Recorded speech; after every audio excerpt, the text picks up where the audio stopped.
right. Welcome to another episode of your favorite after church podcast, the No Key Podcast. I'm your man Spaces. Hey, I go by your boy Ma. I'm Jay every day. What's going on, fellas? Man, welcome back. Y'all gone for last week. How was that? Oh, you go first, every day. I'm trying to get my screen center. Go ahead, bro. They go full and fast with every week. It was cool. It was dope. I ain't even gonna lie to you, man. It was really dope. Just had a great time. Great time with the fellas. A great time with our two sons, our two kids. I don't got no complaints about nothing we did, done, the drive, none of that. It was just all around dope, man. And we're gonna try to do more of that. We were already talking about it. We're gonna try to hit a lot more of these football games. We're gonna try to hit a lot more of these whatever we're doing. We're just gonna enjoy each other company and enjoy these kids and shit too before they start going out and making their own families and shit. You feel me? So it was just to me. I can't because I know me and Jay every day speak, but I don't want to speak for him. But to me, I loved it. I loved every minute of it. I'm not even gonna lie to you. The drive, the laughs, the so many inside jokes up there when we start talking and me and Jerry, they start mentioning shit that happened. So many inside jokes and everything, man. Just like overall, just dope, man. I have no complaints, no nothing whatsoever. Just dope. That's all for me. Yeah. Can y'all hear me? Yeah, we get you. All right. Yeah. So the overall trip, of course, it was great. I guess I'll start because I wasn't here for the past 2 weeks. So I was in Charlotte right before that. My cousins out there in Charlotte, they showed me a lot of love. Me and my other cousin, who's also from Chicago, we went to go visit our Charlotte family. They've been out there. They've basically been raised out there. Um, so, we went to go shoot guns. We did a lot of black owned stuff. Just was able to just venture around the city. So Charlotte showed a lot of love. As well as Columbus. It was great to, build camaraderie with these guys, Maul, Stogie, and some more guys, Daniel. Like Ma said, our son, his son, my son, Ohio State for the win. You see what I'm saying? Ohio State for the win yesterday too against Michigan. You know what I mean? But it was great. It was something I wanted to do as far as just getting it off my bucket list is go down to Ohio State, go to Columbus. The people of Columbus were real cool. They they have a sizable black population that I didn't expect. After because I've visited Cleveland, I visited a lot of the cities within Ohio, Cleveland, Toledo, what else is it? Cincinnati. I've been all through there, and the cities are sometimes ragged or they kind of they're kind of on a downward spiral, but you can kind of see that a lot of those money, maybe the money has been taken out of those cities and given to the capital city, which is Columbus. So Columbus, I was really thoroughly impressed for a city its size. Um, it didn't have a lot of traffic. You know what I mean? That was one thing that it was especially on a Saturday night, like wasn't much really going on, but we made do. We was able to have a good ass time, cigar Yes. lounge, but we was able to watch the boxing match, matches, black owned cigar lounge, black owned club after that. So like I said, we really enjoyed ourselves thoroughly, and then just to finish it off, we ended up at the football hall, NFL Hall of Fame in Canton, Ohio. Spent about 2 hours there, just seeing the new inductees and probably knocking that off our bucket list as well. So definitely a fun time. I look forward to, again, building more camaraderie with these guys here and in the future. Hey, question for you though, right? Yeah. What we were around, like when we went to Columbus, who were we around? So, at the game, it was primarily, I would say 95% white people at the Yeah. game. It was at least upward 90+% white people.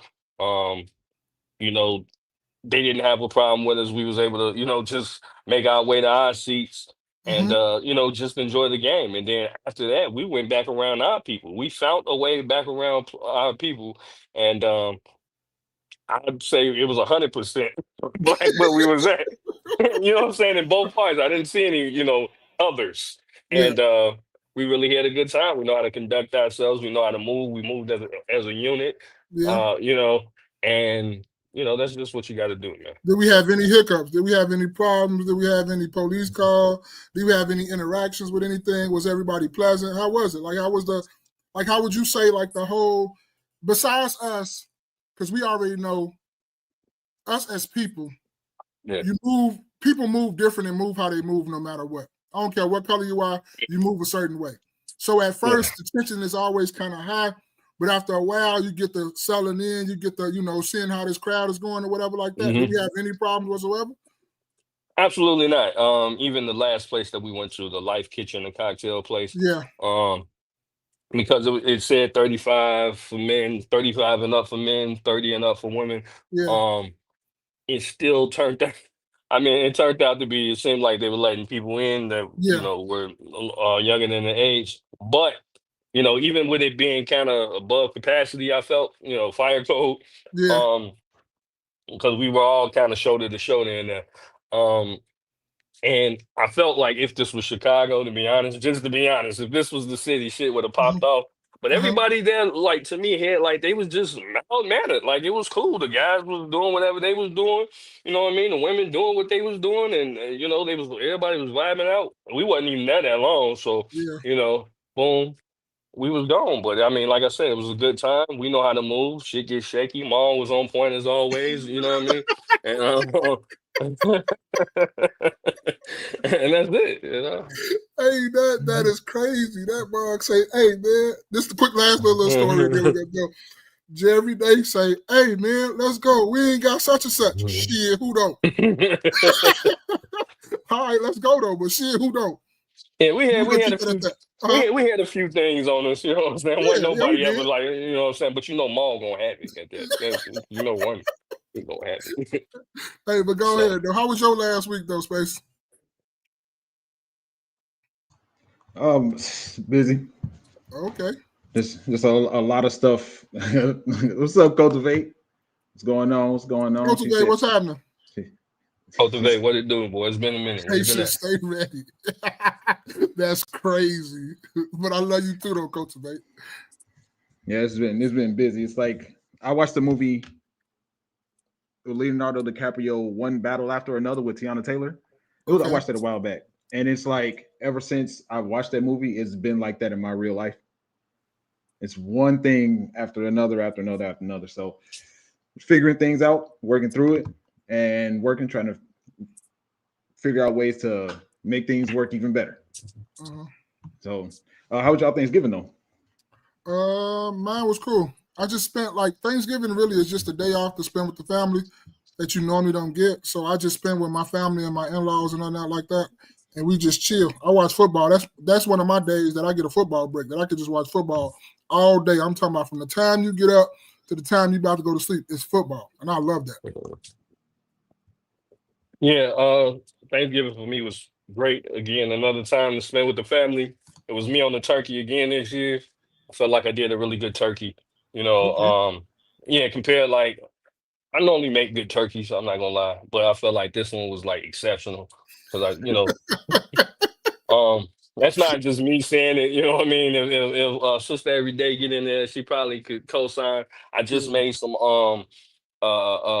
with the carcass, you got to boil that down and make some soup out of that, right? For After sure. you can't make no more sandwiches. So I just because what happened was like just to Ain't get no into the whole sandwiches. just to get into the story real quick. So you guys be familiar with a Dutch oven? Dutch oven. I think is that I've like Yeah. a I've double? heard of it. It's like a double? Is it double? So it's like a cast iron pot almost, but Oh it's yeah, yeah, yeah, encased yeah, in yeah. like Okay. ceramic, right? So my cousin, she had one. She had brought like she had brought some sweet potatoes over to the my grandmother's house. That's where we had the dinner. And like so I went to lift up the lid and I'm like, damn, this shit heavy as hell. Like the lid is like 5 pounds, literally. And I was like, what's this? She's like a Dutch oven. So instantly, boom, I had to get me a Dutch oven, right? So got me a Dutch oven literally yesterday from Kohl's. They was on sale.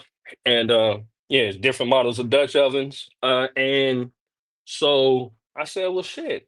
The carcass of the turkey was just sitting in there. So I stuck basically because I had a smaller turkey, a 15-pound turkey, so I stuck the rest Yeah. of it in the Dutch oven. It's about a 7-quart Dutch oven, and then put a lid on it and filled it halfway with water, put some seasoning and stuff on there, and boom, it's ready to go. Because like I said, we got to stretch these meals. I got 3 kids, right, and they hungry.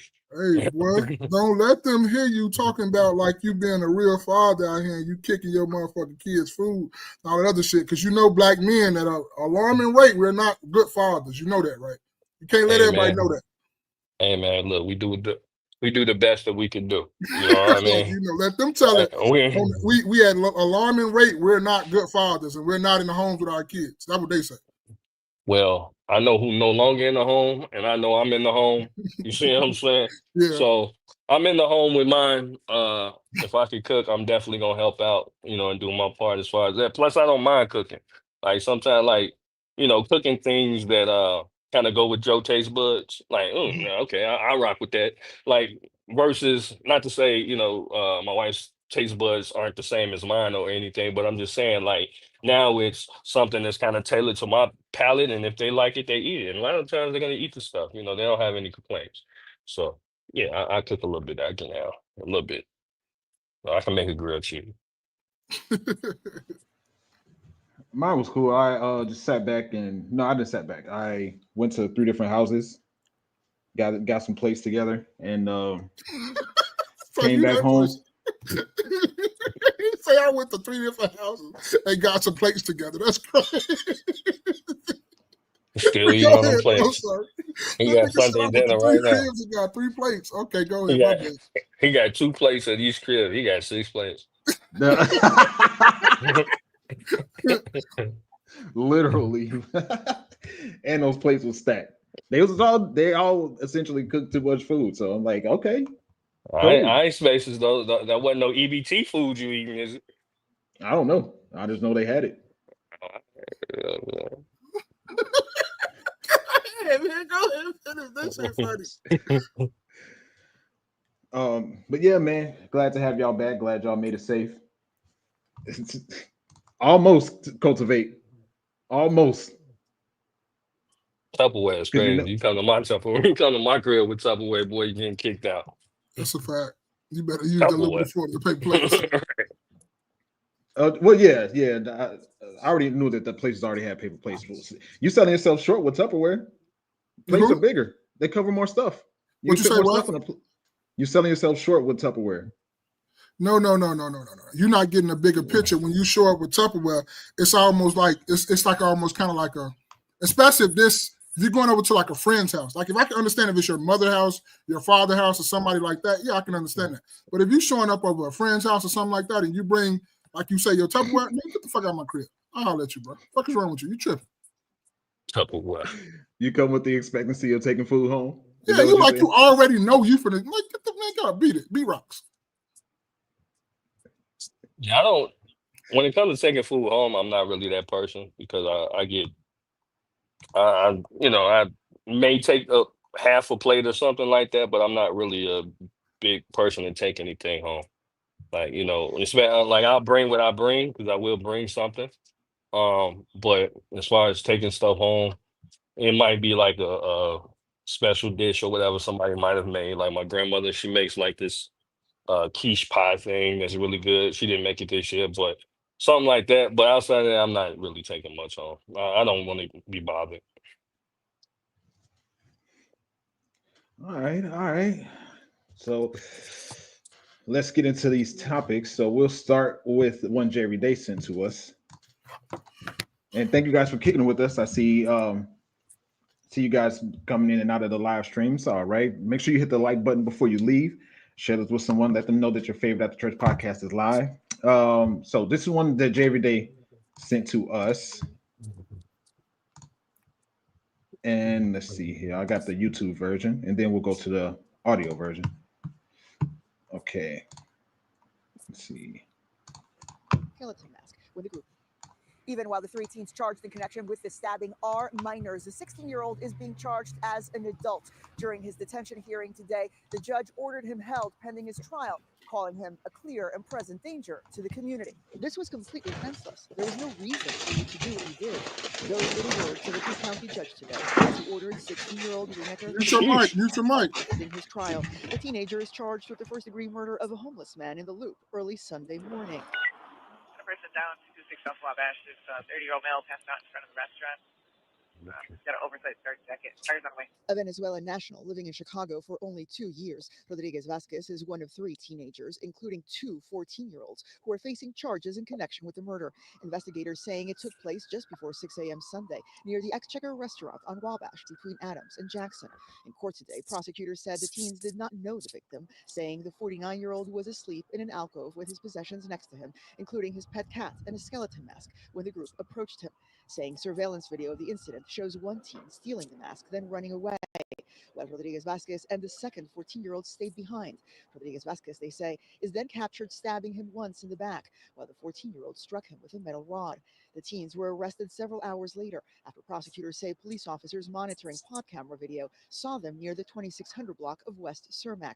The knife used in the stabbing was recovered, and a relative identified Rodriguez Vasquez as the person captured on the surveillance video. Both of the 14-year-olds charged in connection with the murder appeared in juvenile court yesterday, a judge ordering them to remain in custody as well. 2 teens.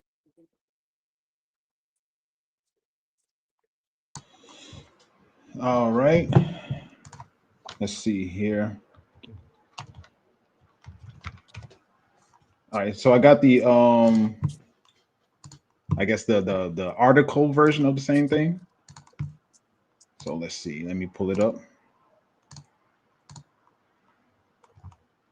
And all right. So it says 3 teens were charged in the fatal stabbing of a man in the Loop. Chicago police said Tuesday. 14-year-old boy was charged with felony murder. Another 14-year-old boy was charged with armed robbery. And I don't know, Reenecker Rodriguez Vasquez, 16, was charged as an adult with first-degree murder and mob action. Now, here's a question that I have so far. I only see one of 3 names. Did I miss something? Well, it's probably one of the 3 names. The Rodriguez, right? Yeah. Vasquez. He's the one probably being charged as the adult, I'm assuming. So they just went on ahead and put his name out there. But I think that is kind of done on purpose. So my question to you all was why do you think, like, given, I've seen video of the children, coming home from school, they jumped on well, I didn't actually see that video, but but I've heard about it. You guys covered it, I think, on the pod. The mother getting jumped on by the kids from school, the mother and the child. Then I seen one in Philadelphia where the police is kind of getting jumped on or roughed housed by some children. Why isn't this getting any national attention? Like, because for me it looks like, okay, those situations with the students in Philadelphia and here in Chicago, not the stabbing situation, but the one where they jumped on the mother, like those were Black children. So why isn't this getting any national attention? I can't hear you, Mom. But also, what about the other one too? The one that happened in Wisconsin, where they jumped the Black boy at the barn and they tried to put him in the meat grinder. We didn't hear no national news about that one. Yeah, I mean, I feel like, it's kind of picking and choosing what we want to be national news. It's true. Right? Especially this happened downtown. So you would think it'd be a little bit more outraged than that. But no, I just wanted you guys, why do you think they didn't say anything? I'll let Spaces go first.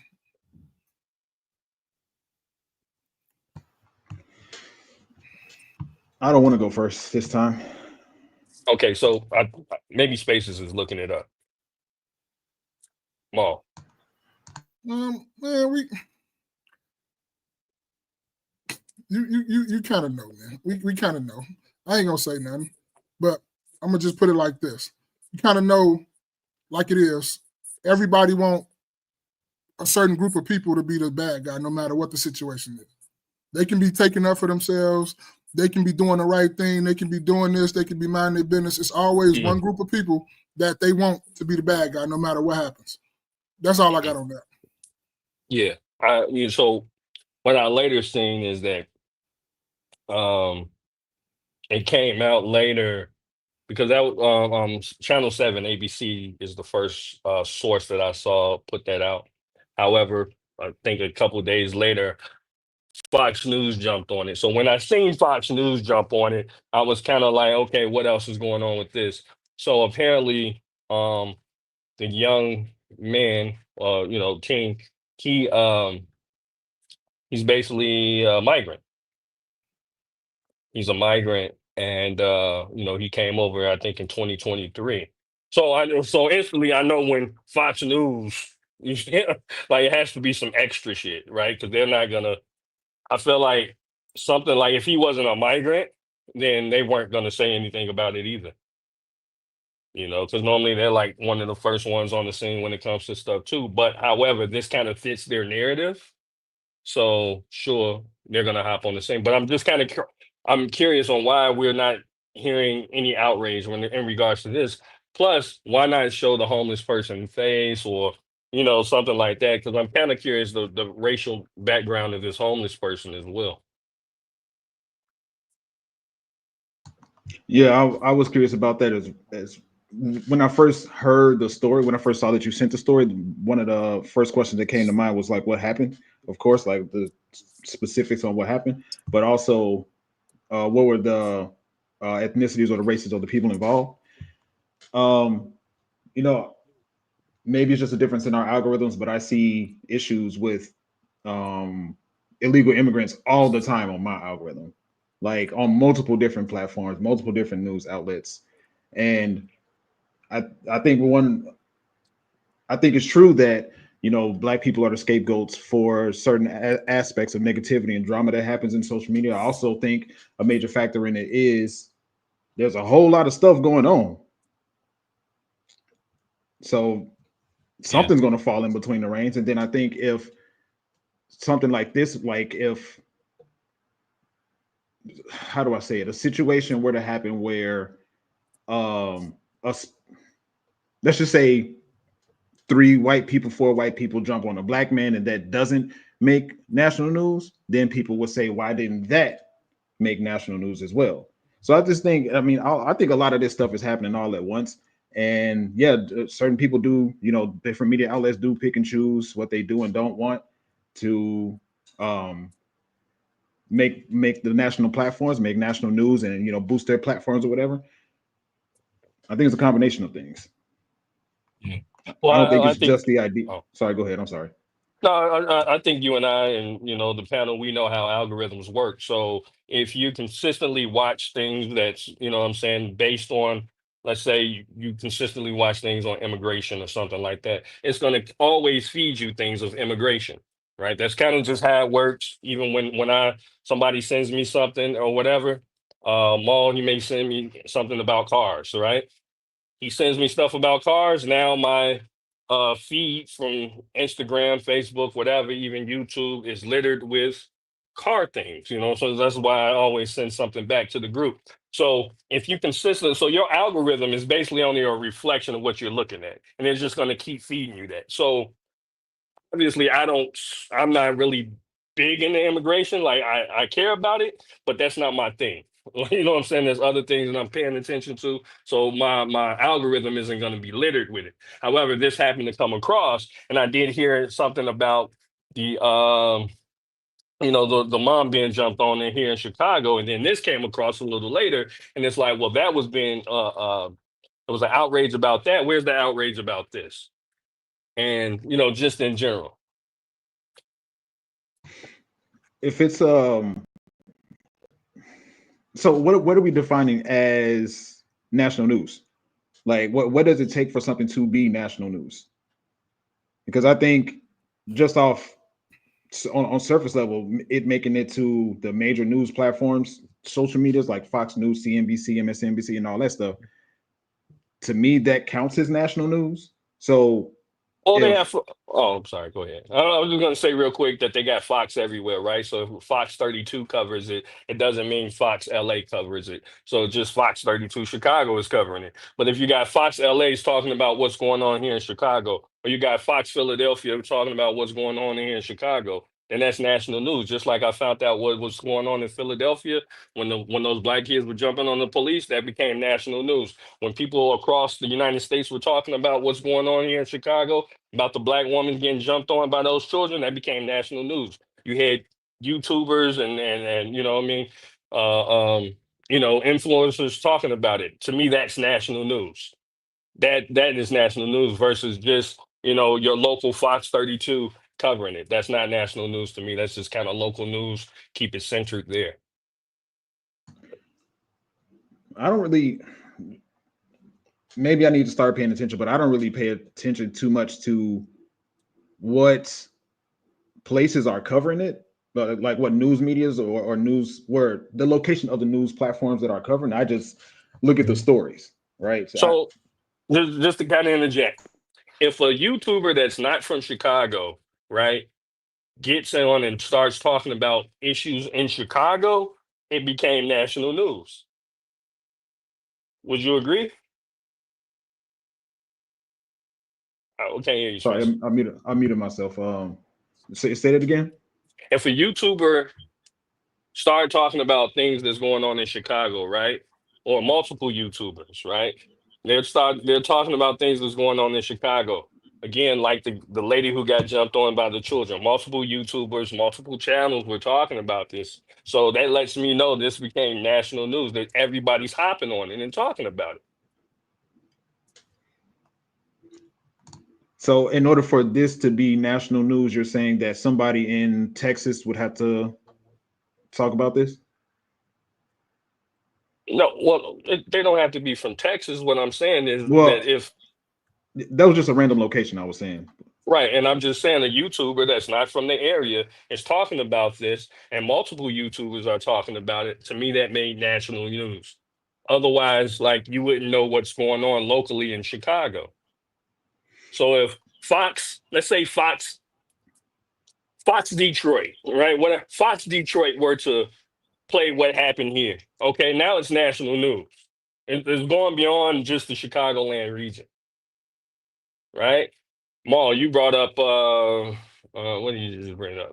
In Wisconsin, right? And I'm not sure your mic muted, I think. But The one in Wisconsin, what part of Wisconsin was that? Did they say? I think it was like Milwaukee. I think it was like a couple miles out of Milwaukee. I think it was like, Okay, wait, was it Milwaukee or was it?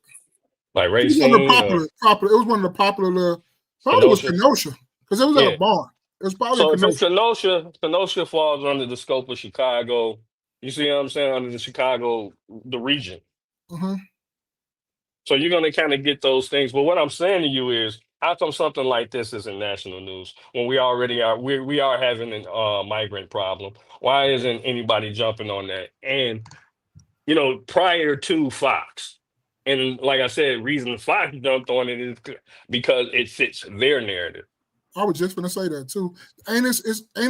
Don't it kind of boils down to of whichever political party it fits their agenda? Don't it kind of Right. boils down to that too?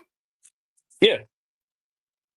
So whatever party can use it to their benefit to push their narrative or to push their culture or their politics, they will use it. Right. So later on, we'll be talking about the Chicago's income tax hike. Right. That's made national news.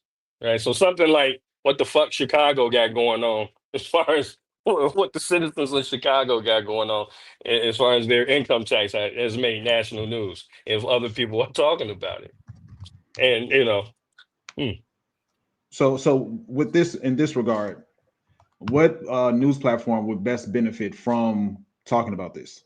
Well, I think in general, I think journalism should be basically non-biased, right? You take your own biases out of it, and so everybody should be basically covering something like this. You know what I mean? If it stays local, all no, local news channels need to be covering it. If it goes national, all national news channels, reputable news channels need to be covering it, and you need to come from a non-biased place. And that's why, and I think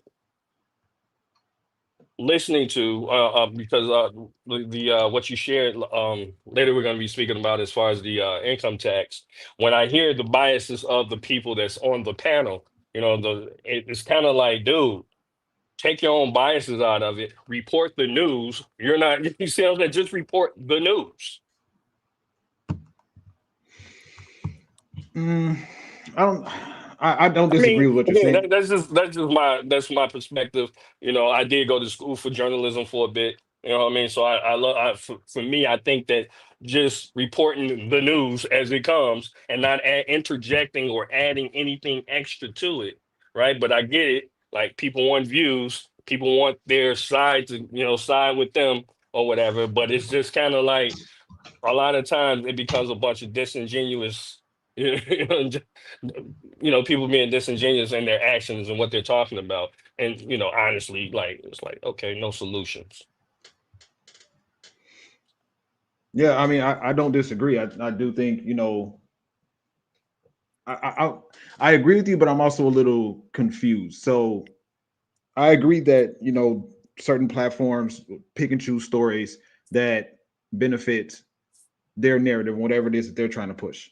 Uh, I'm also confused. Like, is it an issue that certain platforms like for instance, I forget what city and state it was when we talked about we talked about the hanging the guy that was hanging from a tree in Mississippi, which mhm. hasn't been which still is, as far as I know, is still an open investigation. They're still figuring out what's going on with that. We also talked about the guy that was the I guess he didn't speak English, but the what I think turned out to be an illegal immigrant that was driving trucks. He tried to Mhm. make a left turn from the right lane on the highway, and three American people smashed into his truck. We talked about that. Come on, Those the happened U-turn in dude on the turnpike. Colorado. Oh, yeah, yeah, yeah. That was U-turn dude on Florida. the turnpike. I think what you're talking about, Spaces, right? I don't want to speak for I him. gotta I find the think it's a story U-turn again. dude. Did he have a turban on his head and stuff like you be wearing? Like No, I'm just no, bullshitting. But he had like the it little was turban on. I'll pull it up. I'll pull up a picture of it when I Okay, get okay, a okay. chance.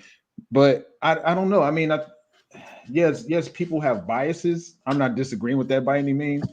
On the flip side, I think one major contribution to why this particular isn't talked about on national news is there's a whole lot of stuff to talk about, right?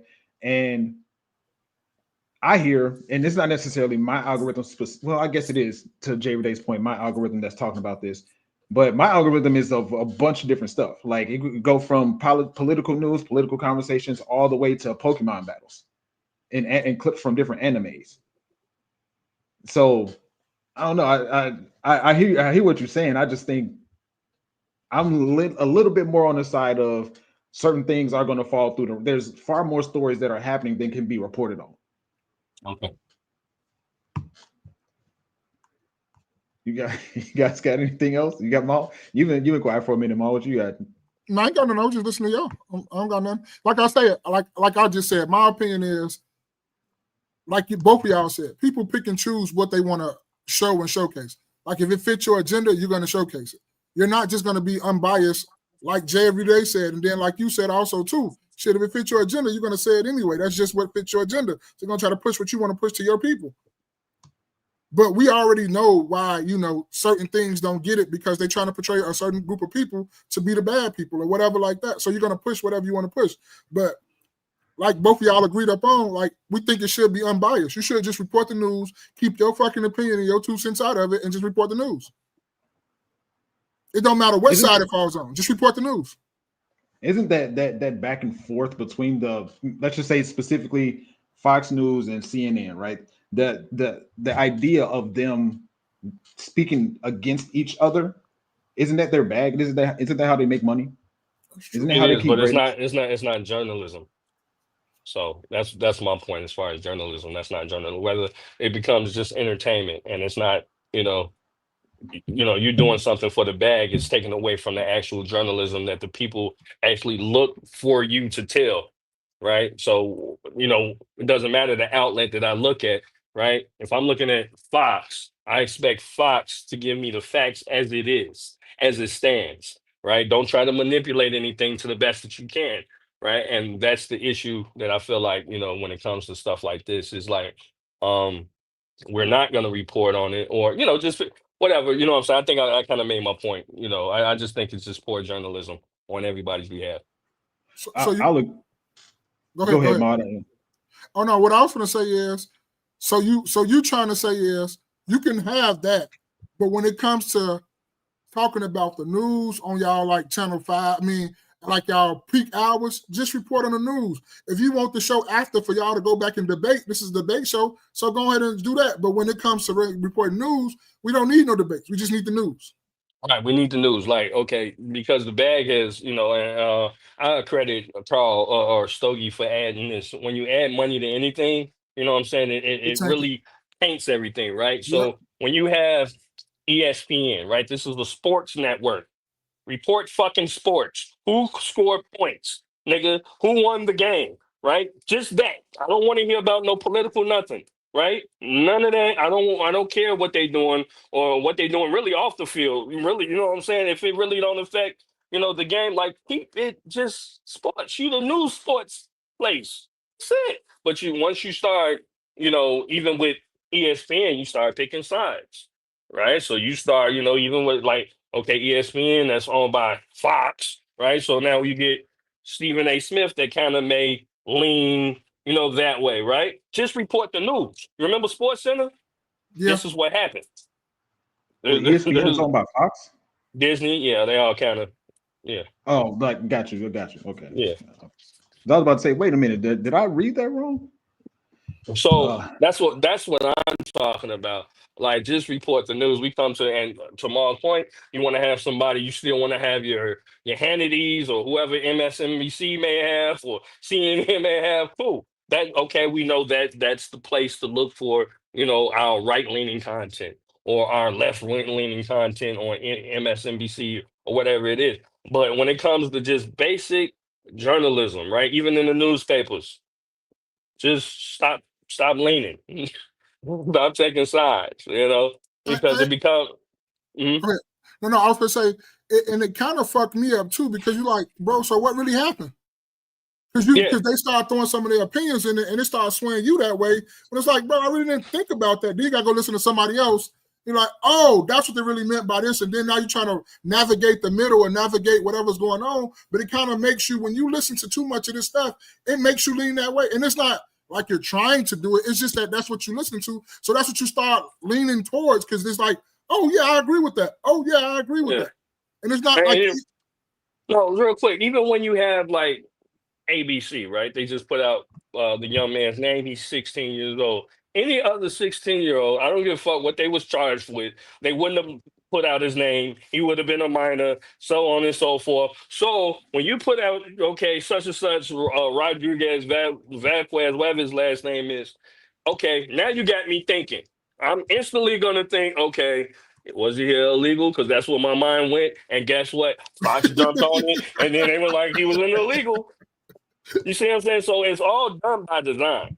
And to me, it's all done by design. Either you're gonna put out everybody's name. I don't give a fuck, what age they are, right? If they all over 12, you put their name out.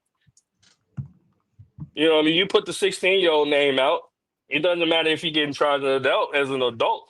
Still don't put his name out. and that's what I was. One of the questions that I had when I asked in the beginning is like, I only see one of three names here. Was why? Hmm. So I'm curious on who were the other people involved here. Were they Hispanic? Were they black? Were they white? It happened downtown. We don't know. And that, to your point about journalism, which I 100% agree with.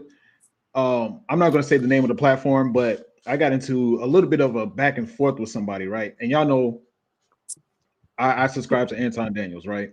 So Yeah. this person tried to call to question his character or his money or for whatever it is. I forget specifically, but I'm not necessarily a defender of Anton, but I am a person to speak on what I know to be the truth. If I feel like it, I'm a person to speak to speak to what I know to be the truth.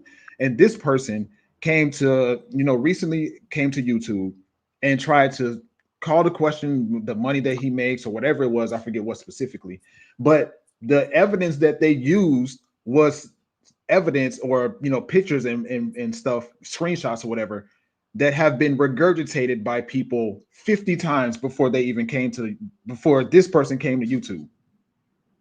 That's not journalism when you're copying other people's homework, right? That's what you're saying, right? And that's part of it. Copying is not journalism, you know. And Plagiarism isn't journalism. So I mean if that's just what he's trying to do. If he's trying to be a person to just get content, then cool. But I'm talking about a staunch, hard journalist, you know what I mean? This is the place for news, and I'm a person about keeping the shit factual as you can, because sometimes we all mess up, we all human, right? Keeping it factual, and just be a straight shooter about what you're talking about. Don't be trying to beat around the bush, to, I guess, gain an audience, right? Because to me that comes off as disingenuous, definitely not genuine, right? So and fake, which is all synonyms for the same thing. you may. All right, you guys. No, you got anything else to close out before we move on to the next one? No, we can rock and roll. Roger that. Thank you guys for kicking with us. Make sure you hit the like button, share this with someone, let them know that your favorite After Church podcast is live on this beautiful Sunday. Speaking of, before we get into the subject, what do y'all think about the weather right now with all the snow? This is what we need. This is what Chicago. I live for this shit, boy. I'm from the city, about, baby. Like, we stay in Chicago. Like, why don't we have snow? If you don't like snow and you don't like all that, you need to move out of Chicago. This is why I moved from Florida to here, because I love all different types of seasons. Chicago is the only motherfucking, like, one of the only cities that you can, I ain't gonna say the only one, but the one I love the most that has the different seasons. Yeah. I agree. And I'll say this super quick. I went outside and at this point where it is right now, it feels amazing to me, because I like the weather where you wear the long, as y'all know, wear the longer clothes, and I wear another layer under my work clothes or whatever it is that I'm wearing. And it just, the difference for me is the wind. If it's cold and windy, I'm like, oh, it gets to a point where it's freezing your skin and it hurt a little bit. But if it's this cold or even colder than this, it's what, 32 right now, and it's not windy, I love it. Yeah. But go ahead, JVD. I'm sorry. No, I was just gonna say I just enjoy winters. I mean, it's not even officially winter yet; it's still technically fall. But I just enjoy winters with the snow versus it just being cold and, like you said, windy. So the wind chill definitely does make a difference. But living here in the northern states, this is just one of the things that I appreciate. I appreciate when I go somewhere else, I can appreciate the warm weather, right? And then I can appreciate the cold, because I don't want to be cold, 365 days a year, nor do I want to be hot 365 days a year. And, Chicago for me, and we had a pretty good summer, right? I think the summer lasted damn near 6 months, you know what I mean? Or at least as far as what I consider summer or spring, good spring weather, anywhere between 60 plus, we did pretty good this year. And we haven't really had a winter, especially a early snow like this, that actually kind of stuck, right? I think we're gonna get some more snow We need tomorrow. 2 more feet. Right, that's what I'm saying. We need a 2 more feet. blizzard. We need a blizzard back. Like, you remember those old school blizzards, like back in the 2011. 90s, 2011. right? 2011 is another one. 2017 is another, but we haven't had like blizzards like that in a minute here in Chicago.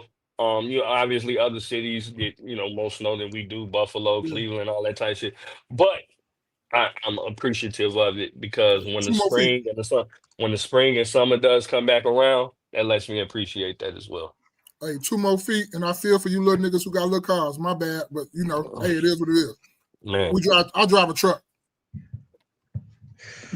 Hey, put on the 4x4, nigga. But no though. But yeah, I'm with y'all. We need a couple more feet though, because like I've been telling people, we didn't have it sweet too many winters, bro. We ain't really had no snow in like what, 3, 4, maybe 5 winters. Yeah. I remember last year waiting for the day we're going to get some significant snow. Yeah, so we do. God owe us 2 more feet. Give us our 2 feet, Lord. We need we need two more. I'll be telling we need like 2 more feet. If you don't like it, move. That's just what it is in Chicago. Yeah, man, I like it. And you know, it why you doing why you know when it's snowing and icy, the roads are icy and slippery, man, just be careful out here as best y'all can, man. What they say, start stopping earlier, follow further away from the car in front of you, because you never know what a black ice is that's going to cause you to slide into somebody else. But definitely I agree with you, we need some more snow, because even with last year, I'm thinking about last year specifically. Even with last year, man, it was like that. The snow was short lived. The snow itself was short lived. It was just cold most of the time. So we can move on after this.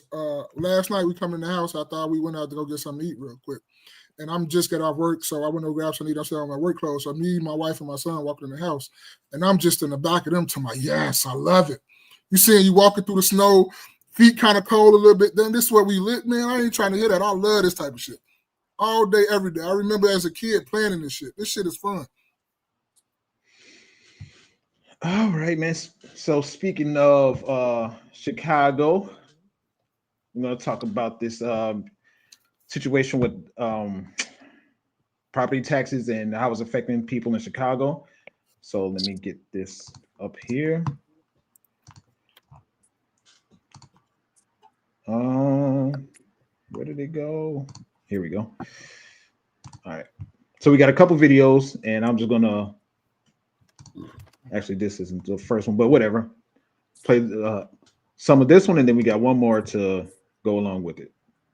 Many Cook County residents are reeling today from a whopping property tax bill that came out late and much higher than expected. Chicago's south and west sides are seeing some of the biggest increases. Our political reporter Chris Ty has more on why downtown may be to blame and what some residents are doing about it. The pain is real here in North Lawndale, where property tax bills are going up on average 98%. In West Garfield Park, it's up over 130%. And one of the main reasons why is because of what's happening or not happening over there in downtown Chicago, where in the Loop, they've collected 129 million fewer property tax dollars this year than they did last year. My property taxes went up 75.86%. And so Richard Townsell of North Lawndale has a friend who saw his jump 237%. my wife and I, we had a budget meeting last week as we were looking at this. You know, does that mean maybe we didn't take the vacation we thought we were going to take? Thank you all.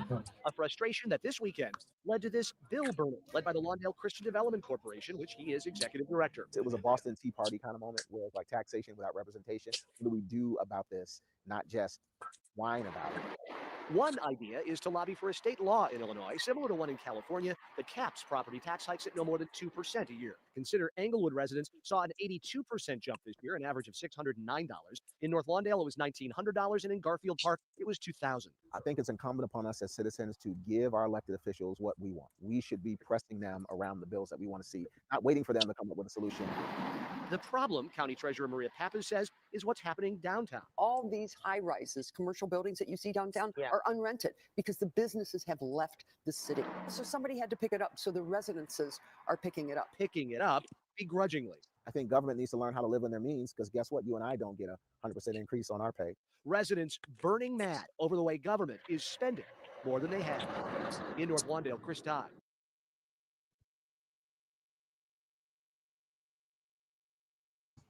All right, that's one of them. But give me a quick second. I'll pull up the second one I thought this gave a little bit. Let me close that one out. Gave a little bit more information I thought would be okay. That would help the conversation.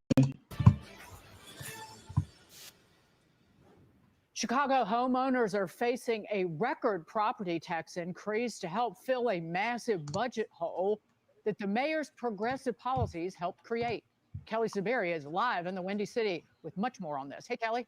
Hi, Dagan. Residents of Cook County, home to Chicago, received their property tax assessments this past week. Many jaw-dropped at the assessed value changes, with some residents seeing 15 to 151% increases. This led to one community, North Lawndale, to quite literally burn their property taxes in a community bonfire Saturday night. The group discussed solutions like emulating California's Prop 13, limiting property taxes to 1% of assessed value while capping annual increases at 2%.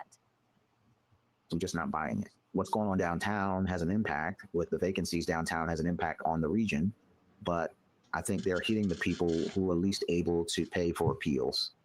The county treasurer confirming this notion, saying in a press release, when the loop gets a cold, the rest of the city gets pneumonia. The loop is the downtown area. This comes as Mayor Brandon Johnson is trying to get his $16.6 billion city budget over the finish line. Johnson says if the wealthiest of Chicago don't pay up, he'll increase property tax rates. That's an increase he initially said he would not use.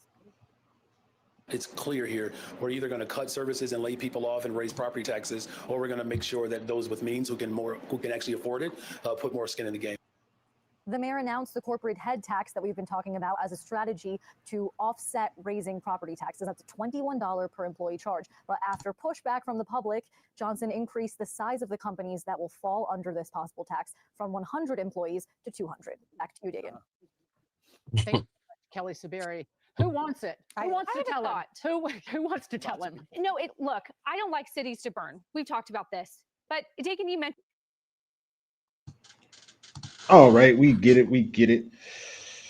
So let's start with whichever, guys. I don't have any particular question about this. Just what are your thoughts? Well, I'll put it like this, and real quick, because I don't want to talk about this dude any longer. I feel like Brandon Johnson, he's somebody that people has put in office, right? Not the voters, but he's just a puppet. He's doing the bidding of somebody else. Chicago, I mean, for those inner city neighborhoods, those particularly black neighborhoods, to get those tax increases, shows me that they're trying to push those black residents out, right? Anytime, like, all right, so from what I know about Chicago, like the money that the taxes that you pay goes to like basically your neighborhood. Of course, it goes throughout the city. It's spread throughout the city, but it goes kind of to your neighborhood as well. So the fact that these guys really don't pay much in taxes, or comparable to anybody else, this is why a lot of times the schools and things like that are bad. I mean, are you guys familiar? Or yeah. So what I'm saying to you is that, like, with downtown having these issues, and I think a lot of these issues came to play after COVID, right? So you had people that were able to just stay at home and work, and then you had businesses that decided, you know what, we don't need to rent out a big ass office space if everybody's staying at home. So yeah, they're trying to make it up somewhere. And I think that, because Brandon Johnson, at first he said he was against it, but I think he's getting his arms pulled, his legs pulled, and everything pulled because, again, I think he's just him and JB Prisoner. I think those guys are just basically pawns for something bigger. Somebody else is really behind the scenes, moving and manipulating that. You mean to tell me that the Chicago Teachers Union, guy, the head of the Chicago, was he the head? I'm not sure. But you know what I'm saying? This Chicago Teachers Union guy, you're going to allow him to run the city? What I mean, with the Chicago Teachers Union having their own issues, you're going to allow him to run the city.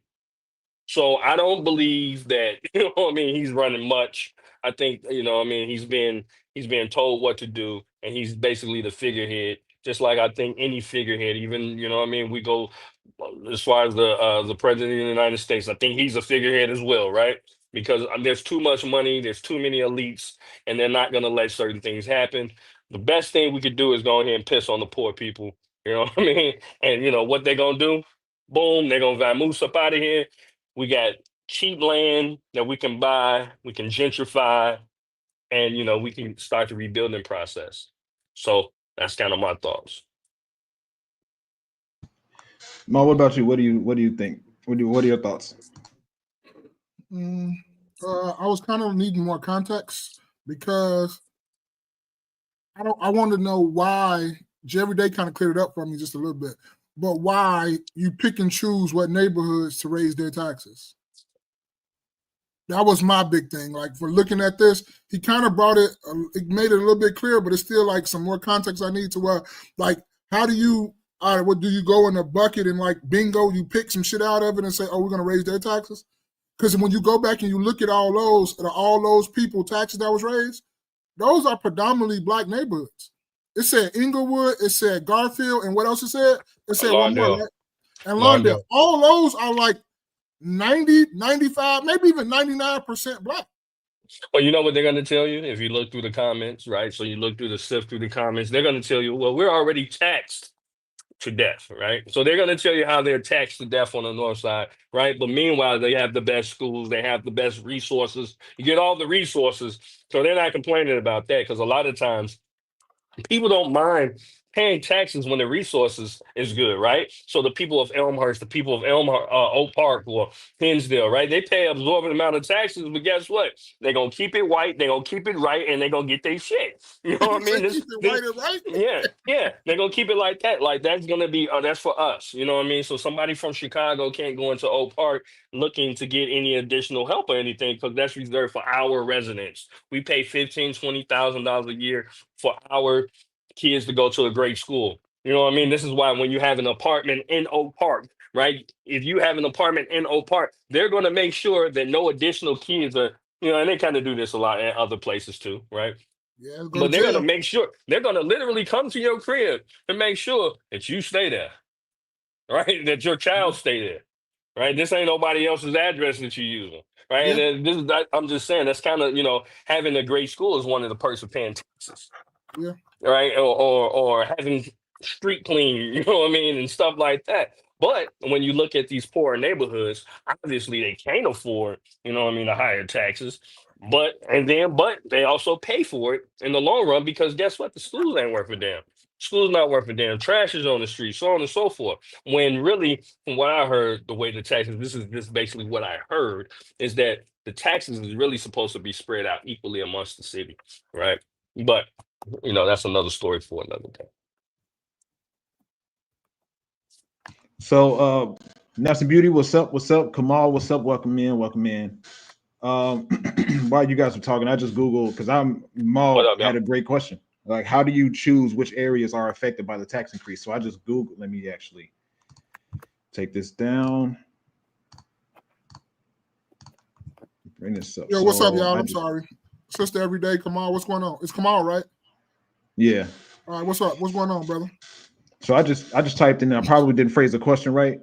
I just typed in how are areas chosen to increase property taxes in Chicago. It says areas are chosen for property tax increases in Chicago due to shifts in the overall tax burden, where decreased commercial property values can lead to higher residential tax bills in specific areas, especially those in the south and west sides, which are the heaviest black populated areas in Chicago. This is driven by factors like the need to meet the budget of taxing bodies such as the city and Chicago Public Schools, a new reassessment I was going to get into that, of property values and revenue generating programs like tax increment financing districts. So one of the things that I thought about that I came across in this conversation was what they said in the news clip. Brandon Johnson did say that he wasn't going to increase property taxes. And here we are, have people burning the paperwork that shows that their property taxes are going to increase. One of the things that I think the loopholes that I think he took in this, and I'm a novice to this because I'm learning. Instead of specifically increasing the property tax, what he did was reassess people's homes, and this is what I was told. Their people's homes were reassessed, and the assessment showed that the value of the house increased. So therefore, that justified to some degrees, to some dollar amount, to some percentages, the increase in the amount of the amount that people are going to be taxed. But like you said, Jay, every day, if that amount is being paid, like some people said, what did they say, $1,300 and increase $900 or whatever the case, the area should reflect that amount being paid, right? Right. The schools should reflect that amount being paid. Right. So where's follow the money, right? People, I love the phrase follow the money. Where's the money going then? Yeah. That's my question, and that's why I wanted to talk about this today, because where is the money going? Even if, let's just say, even if these people, all of the people that are affected by this property tax increase, pay this for the next 12 months, hypothetically, where's the money going? Because we have a decrease in you took away the shot spotter, which saved I forget how much money. We talked about it before. You have a decreased amount of police in Chicago. I think we're down like 1,800 police officers, but you're increasing the amount it takes to for people to live in their houses, because commercial properties are being abandoned due to tax increases. It's getting more expensive for everybody to be here in Chicago. So not only is it increasing property taxes, but it's also increasing unemployment because people have to work at those buildings. And companies pack up and take their businesses elsewhere. People are out of jobs, and now people got it, cost of living goes up. And you know what's crazy? I was just talking to somebody that moved to Iowa, and they told me that their rent for a 1-bedroom, washer dryer in the unit, and dishwasher, I believe, was like $670. And I'm telling them, like, we having this conversation back and forth. I'm like, what is the cost of living? Like, is it like what is going on here? Like, what's the difference? And didn't figure all that out in one conversation. But it's just how does this come about, man? That's all I can really ask. Question How for does this that come person. about? Question for that person you was talking to in Iowa. Did they tell you how much they make? Yeah. Is it comparable to what they were talking about? To the house being like Substantially. 650? Huh? Substantially, yes. So they got a one in the monopoly job, because I know damn well they're not paying like that in Iowa. They gotta have a one. They gotta have a 1 in a million type job, because Iowa is not paying like that. I don't care what you're talking about. You can talk and you can whatever. Motherfucker capping and lying. That's why I be telling. I'm gonna start telling motherfuckers they lying to their face, because when you move to Iowa, you will take a financially pay cut. They're gonna pay you the cost of living in Iowa.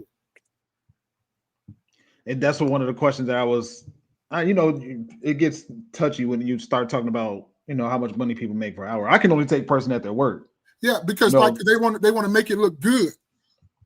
A lot of people want to make it look good. Like, even when you want to talk about, oh, we're gonna move from Chicago, we're gonna move to Texas, right? We're gonna move to Texas, we're gonna move out of Chicago. But they don't tell you everything that come with that. They don't tell you how more competitive it get, because everybody's moving down there too. Same thing to go with Georgia. People talking about, I want to move to Atlanta. You know how many more people moved to Atlanta too? So you know how much more competitive it became? You thought you was number one, now your ass number 1,000,001. See, people love to make, because it make it seems good and make it look good, because they want to try to shit on the city of Chicago to go somewhere else. So of course they're gonna make it and pamper it all up. You know how they say you can't you put lipstick on a pig, she can still a pig. It don't matter. It's just a pig with lipstick. So people love to make it look good and make it sound good and all that other stuff, until you really start asking them questions, and they don't have you ask them follow-up questions, they don't have to answer them. Now you know they're lying and they cap. So for me, I'm not comparing Chicago to New York by any means, right? But New York people are willing to pay $3,800, $4,500, $6,500. You know what I'm saying, for 1 bedroom plus. And obviously, New York has a higher cost of living. They do make more, right? But not, you know what I mean, not 3-4 times as much as, what I'm saying, like that, right?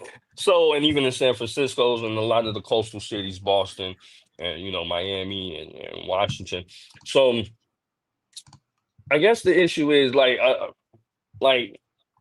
think they're trying to shift blame here, right? So we're trying to shift blame on, like, I get that, this guy Brandon Johnson said he's not going to raise taxes. Every politicians I've always heard they're not going to raise taxes, right? George was the first one, the HW or W George H.W. Bush, right? Yeah. The same, the father. Remember, he said, "Read my lips, there will be no more tax." Like, that's a classic line. Read my lips, there will be no raising of the taxes. Right here, trying to raise the taxes. So, like I said, people stopped coming to the office after COVID. If we, what I'm saying, if it was no COVID, you still had people downtown, right? So we had people, or so people now want to just be at home and work from home. You have no really reason to go downtown to go shop, right? Because those people, not only were they were working downtown, they were shopping downtown. It's like they second home. They're shopping downtown. People decide, well, you know what? I might as well get a house or a home downtown. People decided, well, you know what about parking? I got to park my car, travel to and fro, no gas, so on and so. Like, it affects a lot of things. So to me, they're trying to spin the narrative as if, well, Brandon Johnson's trying to raise taxes, and this is why this is why the jobs or the businesses are moving out of Chicago. Is really bullshit to me, because the businesses were leaving out of Chicago. I was already seeing it, right? When I would go down there around Christmas time, just to go shop, I could already see that they were leaving up out of Chicago prior to taxes even being, more taxes being implemented. This is the byproduct of post COVID. This is what this is. So to try to spin the narrative and make it seem as if, well, hey, this dude, he's trying to raise taxes and this is why they're leaving. No, they're left because of COVID, what I'm saying, post COVID, because they felt as if they no longer needed this big ass office space because people are working from home so they can save money there.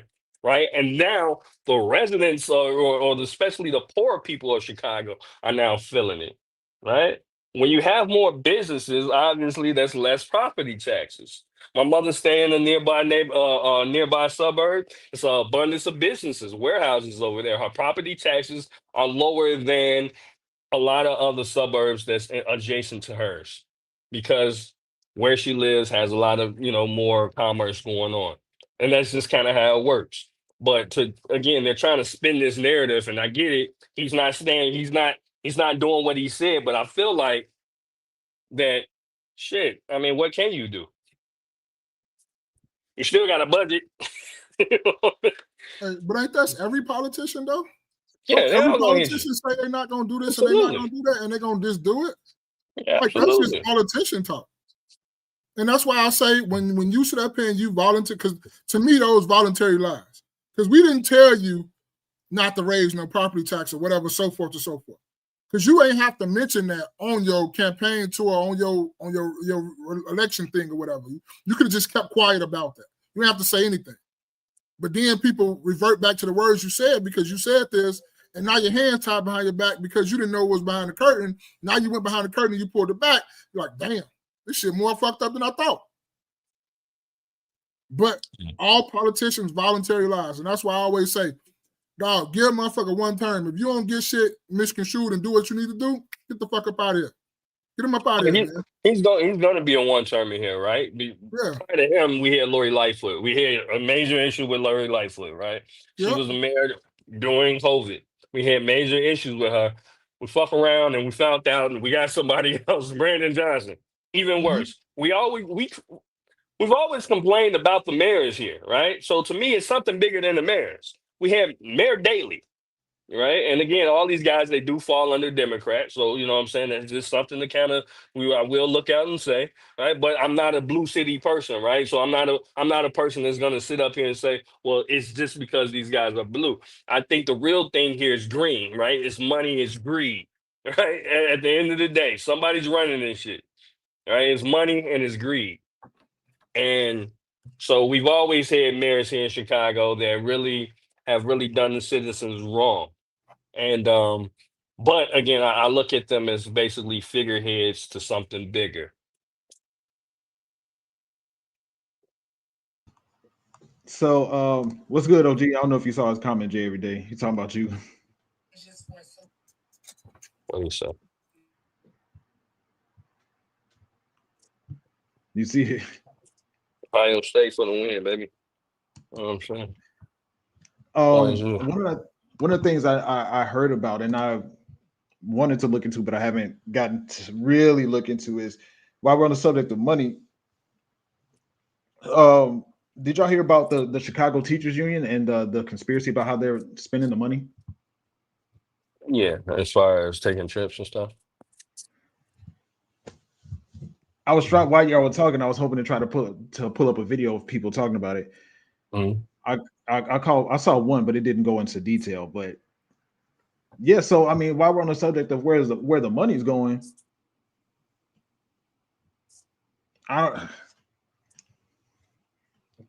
lavish trips, first class flights, expensive hotels. But don't we? And I don't want to just breeze over that because that shit is wrong too. But don't we need to look about across the board though? Oh, absolutely. For me, I want to know That where shit all should this be money looked going. at about across the board about a lot of motherfuckers doing shit that they shouldn't be doing because it's a budget that you get, so you want to get the highest shit possible when that's not what you need. Why you can't just get something that's culpable? I think the problem with the Chicago Teachers Union is that these motherfuckers is always complaining about bread and being underfunded and you know pensions and so on and so forth, you know, and then you going and taking trips to Egypt. What the fuck is you doing? You know, especially on taxpayers now. Like, you know what I mean? And this ain't even a school funded trip. Like you going. But see what I'm talking about too is even if it was a school funded trip, why do it got to be the most expensive shit that you wouldn't pay for with your own money? Exactly. I do agree with that. Right? Why it can't be just some budget friendly? Nigga, you got a nice economy seat. Yeah, we ain't seen you Spirit. Fly Spirit to Egypt. Yes. You're getting it for free. Fly to Egypt. You're getting it for free. Yeah. Ain't no why. You know what I'm saying? You got it for free. I can see American or something. No, I like American. I like American. See, this is how you see. And see, as you just said, you just warmed up. Now it's gonna be somebody else that's gonna be like, "Why I got to be American? Why I can't? I ain't American back. Why I can't fly first class?" I'm with you. I'm with you on the spirit. I just say I like them. I like that. That's what I like. Of course, because that's your bread. Yeah. That's your bread. But I'm with But you. on the taxpayers' bread, you're gonna like this things. If that's how you're gonna do it. I agree with you. I don't have no pushback from this. And that's go ahead. No, I'm just saying I'm with you all the way. Like all this lavish spending, even like Spacer said, I'm with all this lavish spending and all this other shit. Like, no, bro. And then you sit around complaining like you Jerry Day said we over budget, nigga, because you just went to Egypt. What's the flight name? What's the airline? Is it Imperial? Is it Imperial? It went on some fly shit. I don't know if it was Imperial. It's probably British Airways, some shit. I know it was some shit. The nigga, they got the motherfucking king size beds in that bitch. Yeah. $10,000 a flight. Yeah, that's and that's what my whole thing about it, because when I factor into all of the different things that people pay money towards in terms of taxes, in terms of whatever the case, between income tax, between tolls, all this stuff, between the property tax, what is all of this money of, like the total amount, what does all of that money amount up to? For real. Because and where the fuck is it going? That's what that too. That was my second question. What is the total amount that people are spending, and where is it going? Those are the two main questions. So I couldn't find a video on specifically, but I'll just play this just for reference because this is the first one that I could find. Did I clicked away from it?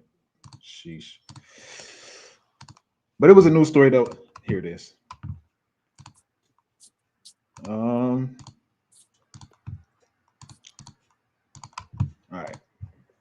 Federal lawmakers are demanding records from the Chicago Teachers Union. A House of Representatives committee says the union has not been transparent with its members and now wants answers. Political reporter Pierre Schutz has the very latest on this developing story. Pierre? Yes, yeah, and Terrence, we just obtained this letter from the House Education and Workforce Committee. It was sent yesterday to CTU President Stacey Davis Gates. It is asking CTU to turn over the financial audits of the organization between the years 2019 and 2024. This letter claims the union has not been transparent with its members about its financial situation. Remember, they've spent millions on political campaigns like electing Brandon Johnson for mayor. The letter states that the union's own bylaws require it to produce financial audits and share them with members, and it has not done so in recent years. The letter says, quote, the committee understands that CTU leadership has actively sought to keep complete financial information from its own members who continue to request that audits be published. For example, we understand you impugned a member's request that audits be published by maligning the request as a racist, quote, dog whistle. Now, the letter gives CTU by December 8th to produce the records, although it does not say it will subpoena them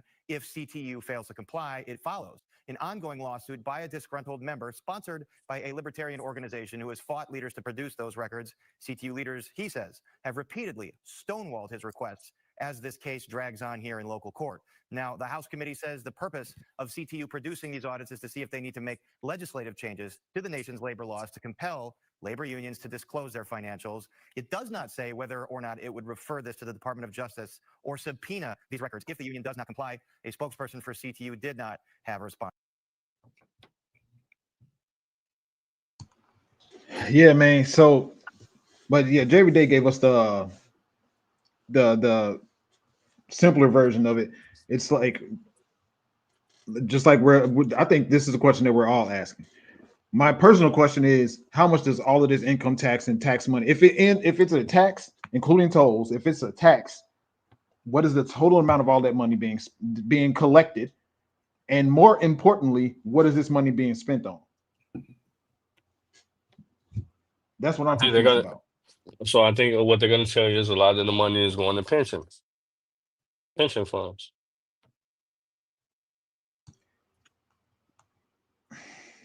I wouldn't doubt that, right? I don't, and this is me being a blank canvas. I don't know. But my thought process is, okay, if that's the case, then let us give them the records. Give them the financial records, right? Like, why are you stonewalling, as the word they use, stonewalling them or procrastinating, pushing out the process? If everything is everything, why are you stalling?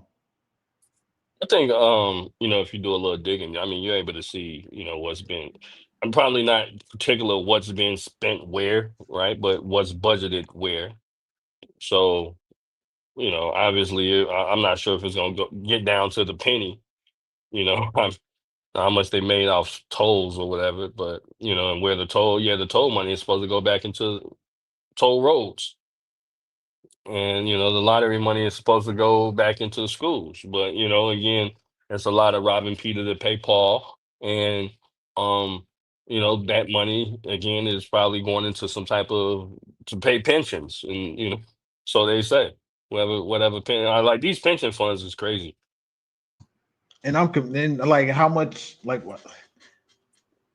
I would like to know more about that. Like, what is this? Okay, if it's so impactful on the budget or the funding, what are these numbers looking like? I don't know if that's personal information to people. What I mean, you could give general information, not specifying people's names and all that stuff. So, if that is an argument, how much of the funding is being dedicated to that? Well, pensions, I mean, you got a computer right in front of you. You just Google it real quick just to see how much of Illinois budget goes to pensions. The Illinois budget. Should we say Illinois or Chicago? Well, I mean, you use toll roads, so I felt like you were talking about Illinois as a whole. Well, that's not a Chicago thing; that's a state thing. Right. Yeah. Okay, I'll just do Illinois. All right. So it says, I'll pull it up. I just said how much of the Illinois budget goes to pensions. And it said pension costs consume a significant portion of the Illinois budget, accounting for roughly 20% of the state's general funds budget or 25% of the overall state budget. This makes pensions the largest single expense and forces trade-offs with other services like education, social services, and public safety. That says a lot. Okay. Budget allocation, general funds, nearly 10.5 billion or 20% of the general budget is for pensions. All state funds, nearly 11.6 billion across all state fund goes to pensions. Okay. All right. All right. Impact on other services. Education. Pension costs have a large impact on the education budget, with nearly 40% of the state's education spending going to teacher pensions.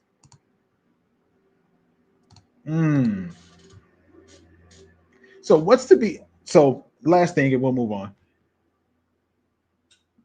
How would that be rectified? Like how would, if someone to say, I'm looking at these numbers, a good portion, it sounds like what they're saying, and correct me if I'm wrong, because I'm probably wrong. 20%, one of the negative impacts on education is the funding that's going to pensions. So if that is the question, how would that be fixed? I don't know. I don't know. People got to die.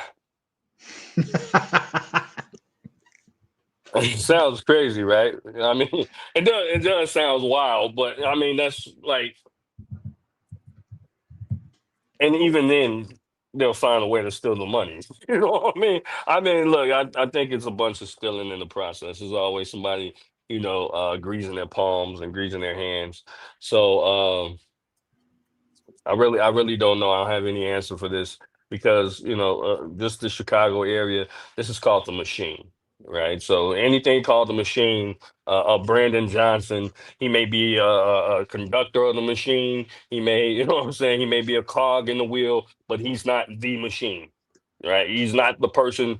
He isn't the machine itself, right? So Yeah. he's just another player in the game, and that's how I look at it.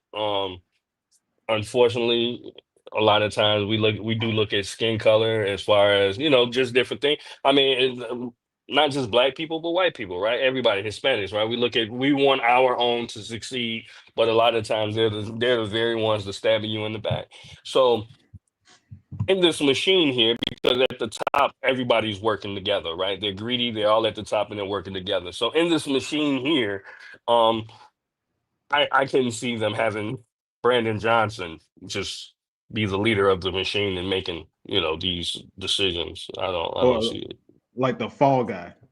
Yeah, he's definitely the fall guy. He's the figurehead. He's the send off. He's the guy you send to the grocery store. He's the guy you send to the corner store. I mean, the bodega if you're in New York. Hey man, go give me a pack of squares. He's gonna go do it.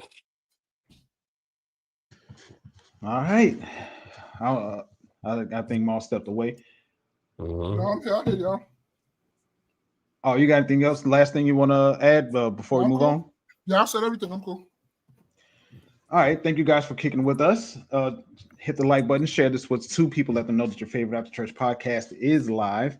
We're going to go on to this next thing that Maul sent to us. Let's see here.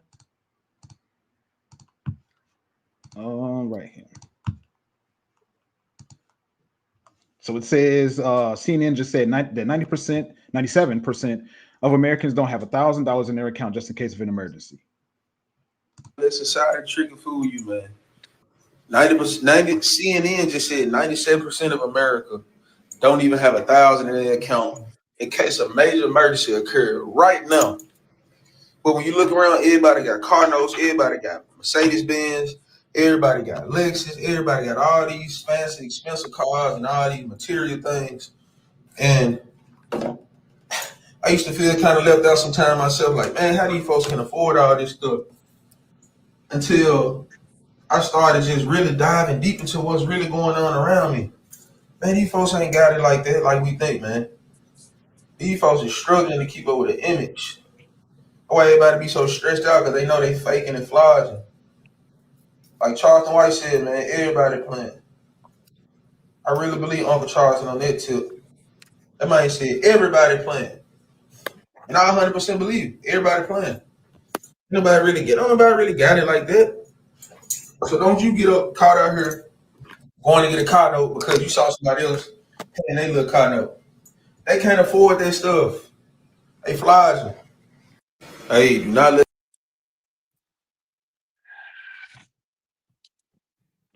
All right, so let's see. Comments. First person that see says, but on Instagram, everybody up. Thank God I'm the 3%. Okay. Sir, I agree with you 100%. Facts. It's hot out here for real. That's why I be saving my bread. Dang, I'm a 3%er because who really don't got 1,000 as a grown person. Hold on, pause 1 second. Spaces. Do you believe all them comments? If what he said is true, how do we know people is really like got it like that? Like people, like we can say anything. Right. So it's just like he just said 93%, 97% don't have that. But everybody in the comments, shit, if you do a little poll in that's way more than like 93. I mean, that'll be way less than 93%, wouldn't it? I'm gonna see if I can find the same article on CNN that he said. I think 97% is a serious stretch. That's a big number, ain't it? That's a huge fucking number. 97%. And I need a little bit more context as to where CNN is even getting this information from, because who are you basing this off of when you say this? Are you talking about the average American? Are you comparing the richest people to as well as the poorest people? Are you just talking about spending habits? How did you get your information? Because 97% is crazy. But I'm going to see. Nasa Beauty said, some people can't tell the difference between a want and a need. Also, budgeting and bargaining is the way to go. Super facts. Super facts. But I'm gonna see if I can pull this article up. Go ahead, JVD. What you got? Yeah, I don't really got much. I think that maybe he's talking about liquid. People having $1,000 cash on hand. People may have. There's no telling where they got this from. Where because so I bank with never mind who I bank with. So I bank, right? I got a bank, right? And so with my bank, you know what I'm saying? With my bank, they'll tell you your net worth or your net value, right? So it's not taking it takes an account of what you have with that bank. You see what I'm saying? So you never know what I got somewhere else. So with that bank, if I got credit cards and then I have a checking account and a savings account, it'll turn around and say, well, your net worth is such and such amount of dollars, right? But not taking into account of maybe I got money in another savings account and I have another checking account and I may have some 401k and stuff where I can pull this money, this $1,000 from. You see what I'm saying? So, because not a lot of people, and I'm just going off checking account, right? Because this one, to me, when they're saying $1,000, to me, and not a lot of people a lot of people don't keep $1,000 extra dollars in their savings account, especially if you're moving money around, right? Maul likes to invest. I'm sure he's going shit. If I got a free $1,000 sitting in a checking account, that can go to an investment. Make some money, That, baby. It's right, not that sitting can there. go right. That can go to a high yield savings account. That can Facts. go elsewhere, right? Facts. We're not just sitting around sitting on $1,000. So I think that when it comes to something like that, that's maybe where they're coming from. But I also think we're a debt based society. So in debt based society, yeah, I may not have $1,000 cash, but shit, nigga, I got a credit card. Just swipe that. And you know what I'm saying? Like, I got $1,000. Well, I got 1,000 in credit. It's good enough. It's gonna get paid. I mean, you think about it, and real quick, you think about it. They're so worried about the citizens, you know what I'm saying, and what they don't have. Mind you, our nation is $37 trillion in debt. Chicago is whatever the fuck $1 billion in debt. Illinois is whatever, probably a damn near $1 trillion itself in debt, right? So I think the citizens are really just a reflection of, this nation and where we live at. The citizens a lot of times gonna follow the same pattern. You know who the United States owe the majority of their money to? China. Oh, the United United States States to itself. Yeah. to itself, to the citizens, to the businesses. I Yeah. think they may owe China, $3 or $4 billion or some shit like that, right? Just as well other countries owe us. But as far as they owe the majority of the bread to the citizens. So, I went off a little bit, but that's what I think. No, go ahead. Go off. So I'm looking at the information and I just typed in, let me pull it up. Let me go back actually. Because I was going on down a rabbit hole. Okay. So it says, I just typed in what he said. CNN says 97% of people don't have $1,000. It says the statement that 97% of people don't have $1,000 is incorrect based on recent surveys. The percentage of Americans who cannot cover $1,000 cover a $1,000 emergency expense with savings is significant, but typically ranges between 40 and 60% in recent years. That's the number I was going to say.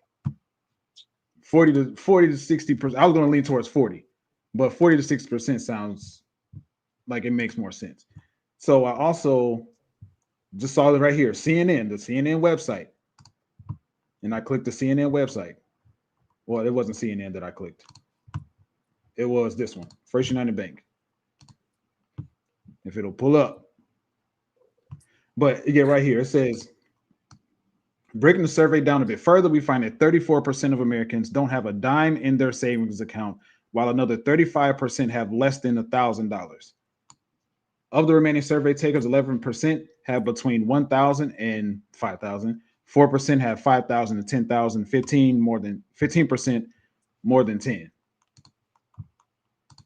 So 97% of people, even with the guy's statement, 97%. I'm assuming that he's talking about Americans. 97% of people not having 1,000. I would like to have a conversation and ask him some questions because that doesn't make sense. That sounds like a number he just threw out there to be alarming, or maybe he heard it and just ran with it or something. I don't know. Ma, what you think? Even if you heard the number and ran with it, that don't sound fucking right if you got common sense. Like you say you want to have a conversation with him. No, I don't, because the nigga's a fucking liar. I'm cool. You can have a conversation. I'll just go walk over there or something if I'm with you. Because like you just said that, like it seemed like you just said that just to get a wild statement, because even if you really think about it, and even I'm just different.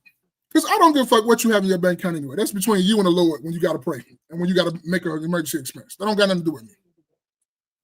I know what I have. But when it's always everybody want to mind everybody else's business.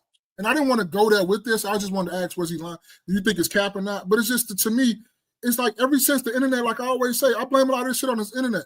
It's like everybody want to be in everybody's business, want to know what everybody's spending, want to know what everybody's getting, want to know what, if you scamming over here, if you getting some of this, if you slamming, I ain't getting it, so I'm going to take, like, who gives a fuck? It's not none of your business. Is it hurting you from going from your day to day? What you got in your bank account spaces don't hurt me in my everyday. Every day, what you got in your bank account don't hurt me in my everyday. I know y'all probably doing well because we probably work at the same places. I see some of the habits or whatever, so I know y'all doing all right. But still, that don't make or break me whatsoever what you got going on in your bank account. What is always people want to know what other people are doing with their money, what other people are buying with their money, what other people are doing with their money, what other people are getting. Why? I don't understand the reason. I don't understand the thing. I don't understand why. Why do you want to know what everybody else is doing with their shit? I don't understand it. OG said, let me get a loan, Ma. Hey, man, I ain't got nothing to do with me, but talk to me afterwards. I got you with like 25%. 25% is crazy. But it's just the simple fact of it is everybody always want to know what everybody else is doing. That's why we're in so much shit that we're in. Because if you just focus on what you got doing on your everyday to day, mind your fucking business. If your fellow man needs some help, if you need to lend a helping hand to your fellow man, if you got to give that helping hand. If you see an old lady that just failed or some kid in your thing, help the helping hand. I'm not saying just mind your business and just let everybody go off the deep end and let a motherfucker die. No, I'm not saying that. But mind your business. If somebody need a helping hand, if you got the means to help them, help them. But why does it matter what they're doing or what anybody else is doing with their money? I don't understand it. I never understood that. I don't count nobody pockets. I don't give a fuck what you got in. I don't care. I know what I got. I know what I'm over here doing. I know I need to do better. Because guess what? Half of the time, people that's talking shit like that don't have it themselves and is going through something else themselves in their mind. That's why I don't sit up here and talk about other people about what they're going through, because shit, I got a lot of shit going on in my head too. But we sitting over here, we get on the internet, motherfuckers say shit like that, like, oh, America, like, nigga, that's lying and that's cap. And I know he wasn't trying to go there, but he was just saying, the way he was saying it is keeping up with the Joneses is how we used to be, but he, thank God he didn't or whatnot like that. That's his old message was behind it.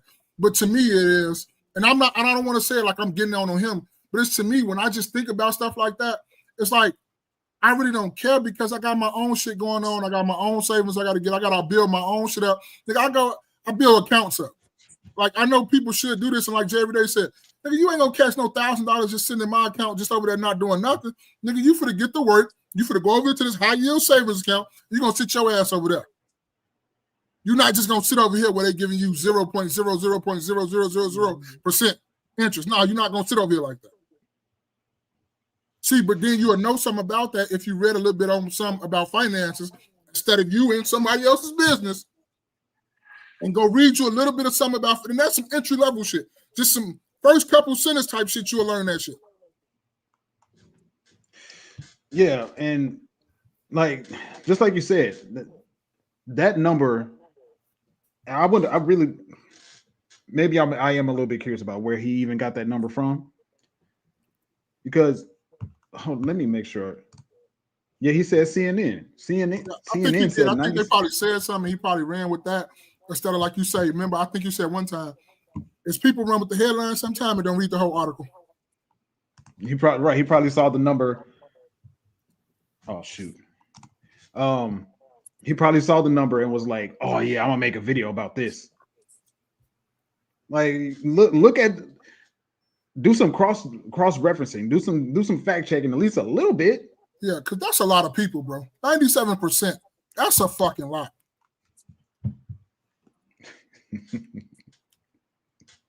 So let me see. Because now, so there's 337 million people in America. And I'm just going to divide that by point. Oh, dang. Oh. Let's see. I think you're supposed to multiply, bro. You're not supposed to divide. You're supposed to multiply. Yeah, times, my fault. Times 0.97.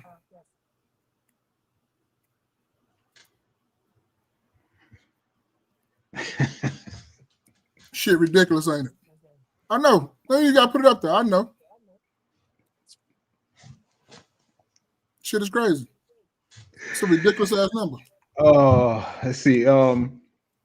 That's the Beauty said, this shows how much consumerism took over the American dream. She said people are willing to buy instant happiness instead of investigating certain assets, let alone Gen Z on 4 can't even afford assets like their elders.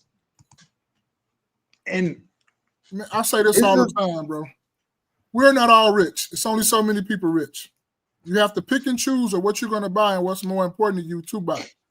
Sometimes you might have to hold off on a little bit and get you a jar or something to put some money in so you can buy that one thing that you want. Sometimes you may not. But we're not rich enough to just everything that come and pop to your mind that you say you want, you just can't go out and get. That's I'm talking about responsible people. Now, if you're not a responsible person, hey, go out there and do what you want to do. Do whatever you want to do.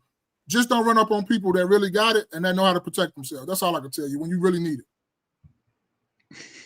Take and do with that information as you please. But I think everybody needs some type of budgeting and some type of like mechanism to like, bro, we can't buy everything. And once you figure that out, you'll be better off as an adult. So I think when it comes to being able to have $1,000 in your account, it's not even really difficult to do. Unless it depends on how much money you make. Obviously, if you make minimum wage or just above certain amounts, but for people that make, let's just say, I'm just going to put a base number of 25. It's not 25 difficult. Dollars an hour.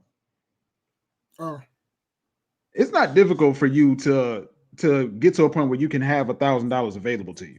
yes, that shit is. At 25? OG said read his bank rate quote. Who? What happened? OG said founded in 1976 as the bank rate monitor, a print publisher for the banking industry. Bankrate has a long track record for helping people make smart financial decisions. Okay. I never heard of that. Y'all heard of that? Bankrate? I think that's what he's saying, Bankrate. No, I've never heard that neither. But the reason why I say is the absolute majority, nobody wants to make money just to pay bills, right? So I'm not denying that. I'm saying, look at let's be honest, but if people were honest about their spending habits, look at your recent transactions. The absolute majority of people will be able to look at it and buy less fast food. Hey, delete these shopping apps.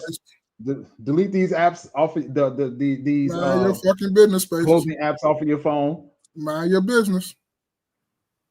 I'm just saying. Mind your fucking business. I'm not. You know what I'm saying?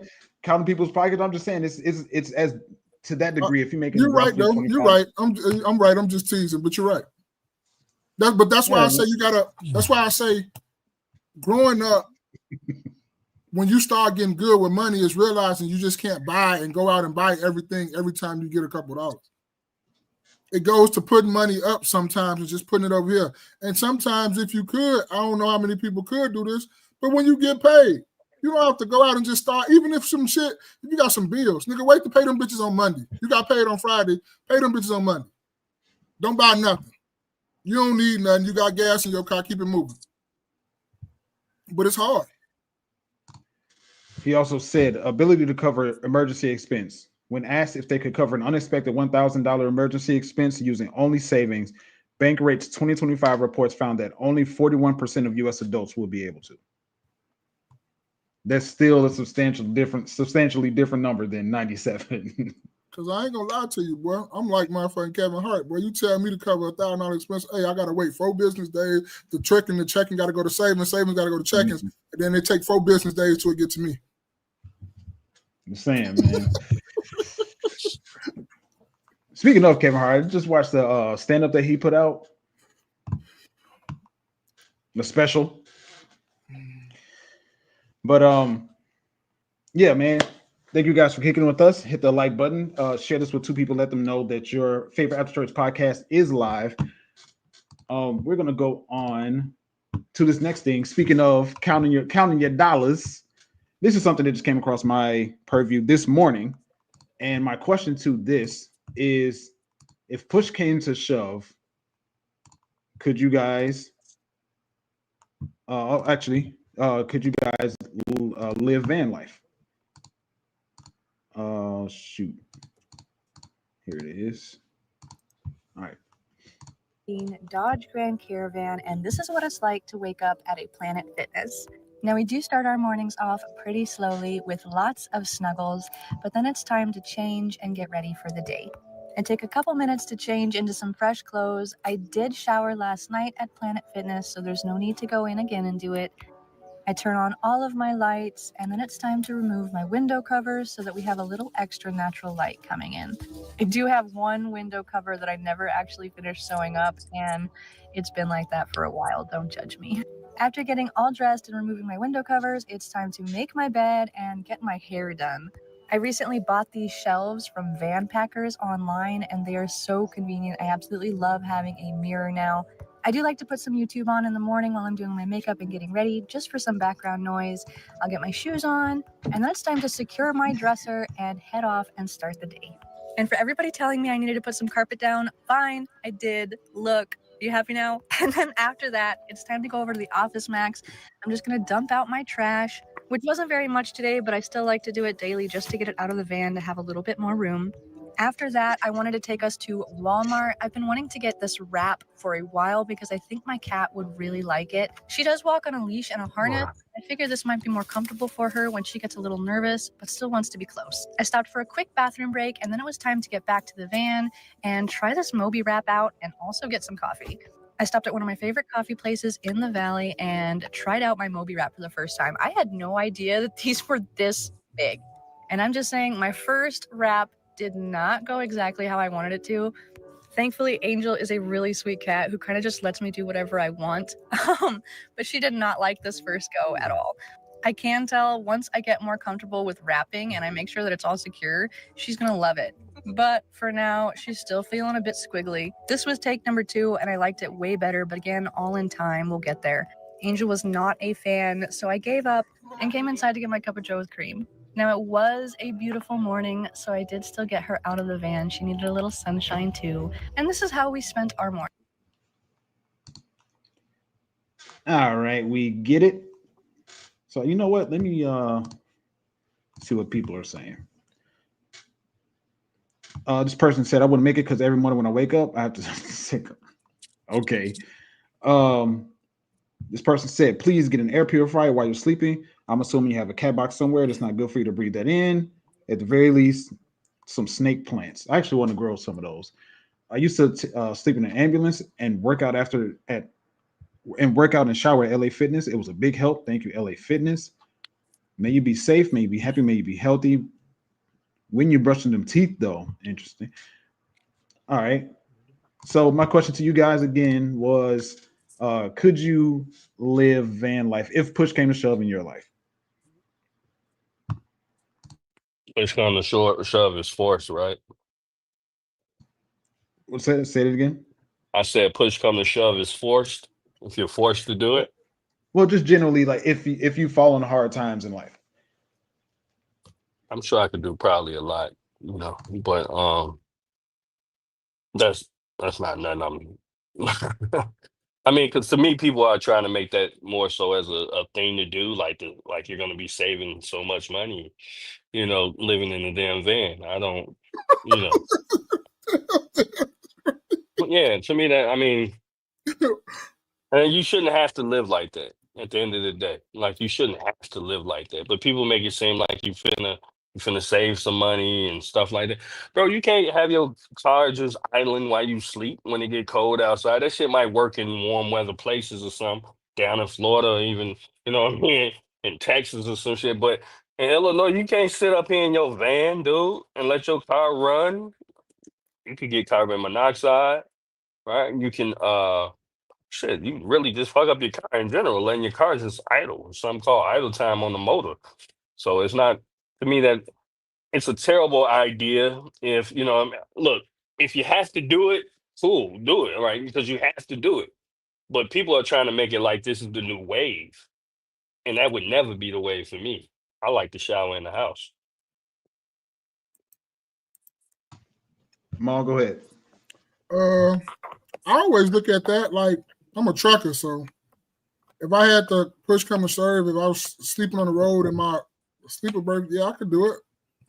And like I always say, for people that's homeless, to me, it's one thing you should always go by. It's a gym membership. It's free showers and free lockers. Mm-hmm. You should always keep one of those. I think every trucker needs to get one too, especially if you're on the road. Nigga, that's a free shower. If you're paying $45 a month for a gym, it's LA Fitnesses, it's Planet Fitnesses all over this country.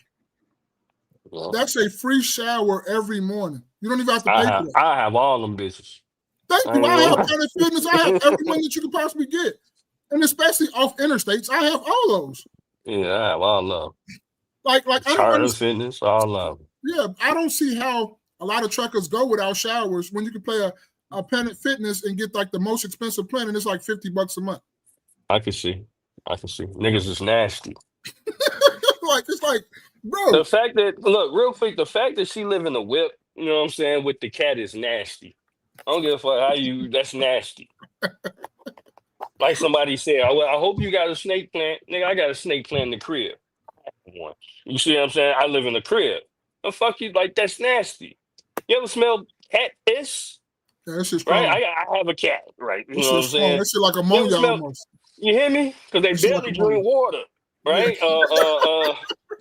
They don't drink water like dogs. Like dogs will lap up some water. Cats ain't really fucking with no. They'll taste a little bit, but they get whatever. But and then cat shit, that shit's terrible.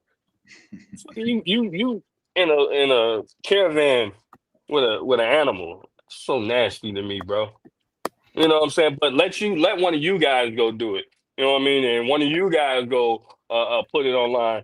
They gonna start calling you brokey. You know what I'm saying? All types of shit. Right? That shit is the wave for women and stuff like, oh, that shit cool. You know what I'm saying? You invite a bitch back to your van and see how far you go. You got a dog in this motherfucker. It's you, the dog, and her. You know what I'm saying? You trying to get some action. Girl, you believe this nigga didn't let boo? Yeah, no, it's not happening. I agree. But like you say, if I had to, I probably could. But it's If not. I had, if you had to, right, and that means you gonna be on your grind. Like Yeah. you don't have Yeah, time yeah, for yeah. pets, nigga. I don't got no time for no feeding no pets. I got time for nigga no I coochie. gotta get I to it. I ain't got gotta come time. back. I'm trying to get the bread. You see Yeah, I what gotta I'm come back. saying? We're in a bad place right now. Yeah. These motherfucking seats smell like straight ass, especially if you got clothes. You ain't got leather. Right. Nigga, these seats smell like ass. You've been sitting on these bitches for 48 hours at a time. You hear me? Yes. You need a detail every 2 weeks. And I'm not talking about a car wash. I said a detail. Whole time did she go where she work at? All right. That's Did another she go thing to too. work? It could have been a Saturday, it could have been a Sunday. But talk about if this is a Monday through Friday, where you work at? Or you just riding around in Walmarts and getting coffee and shit like that and throwing away your trash at the office max. Yeah, Yeah. but like you say, if push come to shove, I'll be on my ground. I could possibly do it, like I always say. And then I was going to tell this quick story too, because I stay in an apartment building, so they cut off the water. This when I woke up, so nigga, I still need a shower before I go to work. I have a gym membership. Let me grab my shit like I used to do back in the day.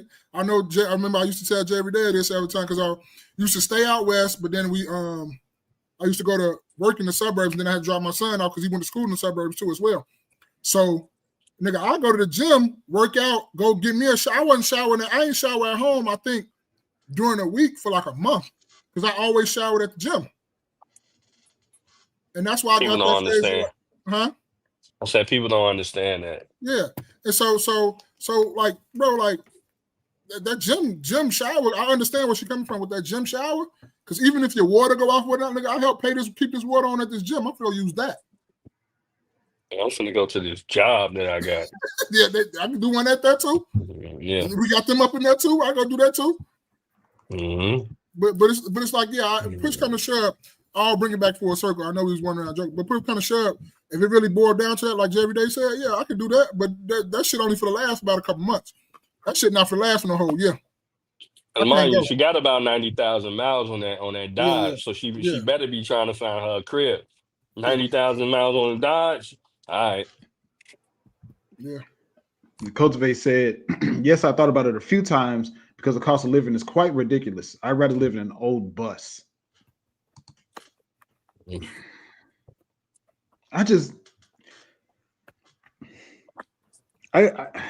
So Maul. You can move to Iowa. Apparently. It was 670 or some shit like. I mean, they got. Yeah, I think when we talk about cost of living, not to cut you off, Spaces, people talk about cost of living of where you want to live, right? So you want to live in Chicago or in the Chicagoland area, or people want to live in New York. These are the prices, right? But Spaces homie or whoever this person is, they pay $670. I would gladly pay $670 if I wanted to live around some fucking corn, right? I could No, it was in the afford city. $670. I saw that they showed me around the area. Cool, corn. It's Iowa. It's corn. Then it's a city surrounded by corn. You see what I'm saying? Like that's what. It don't matter if they stay in Des Moines. It don't matter if they stay in Cedar Rapids. City surrounded by corn. Iowa. Thing about Iowa is most white people that move into Chicagoland area. A lot of white. They are from Iowa. They from that way. They moving this way, and niggas is going back out that way. I got it. So, Ma, you said you could live in the truck, right? No, I'm a truck driver, so I'll be in my truck a lot anyway. But if you give me a sleeper berth like that, yeah. No, I'm talking You about. can stand up in a sleeper berth. Yeah. Specifically, could like van, like Oh no, like no, what no, she no, no, had. no. I said if push come to shove, I can do it. Yes, I can. But it's not gonna be for no, bro. I guarantee you right now, nigga, I will cut all communications. I'll come back. Nigga, I'm cutting all communications. It's time to get on the ground. I don't got no words for nobody. I gotta get my shit back together. You feel me? I don't got no time to talk. Like we can Talking text about and a say, "Oh, no-key you good? You know, you podcast. cool out there?" Yeah, I'm good out there in them streets while I'm cleaning my banger. But I'm going for to get back to the money. And I think about that specifically, like what JV Day started to say, the damage on the car. Right, like if you're in Chicago, specifically this time of year, right? It's 30 degrees. It probably drops down to 18 at certain points in life. You're not going to turn your car off the entire time. So you have your car running overnight, and then you wake up and do whatever it is you're going to do. What about the maintenance on the car? Like how often? Because you're definitely damaging your engine by keeping it running like that. For sure. So She got a bed full of hand warmers. You know what I'm saying? It's made of hand warmer. Dang, I got some hand warmers around here too. But it's crazy. Like the craziest part about that to me was she had a cat.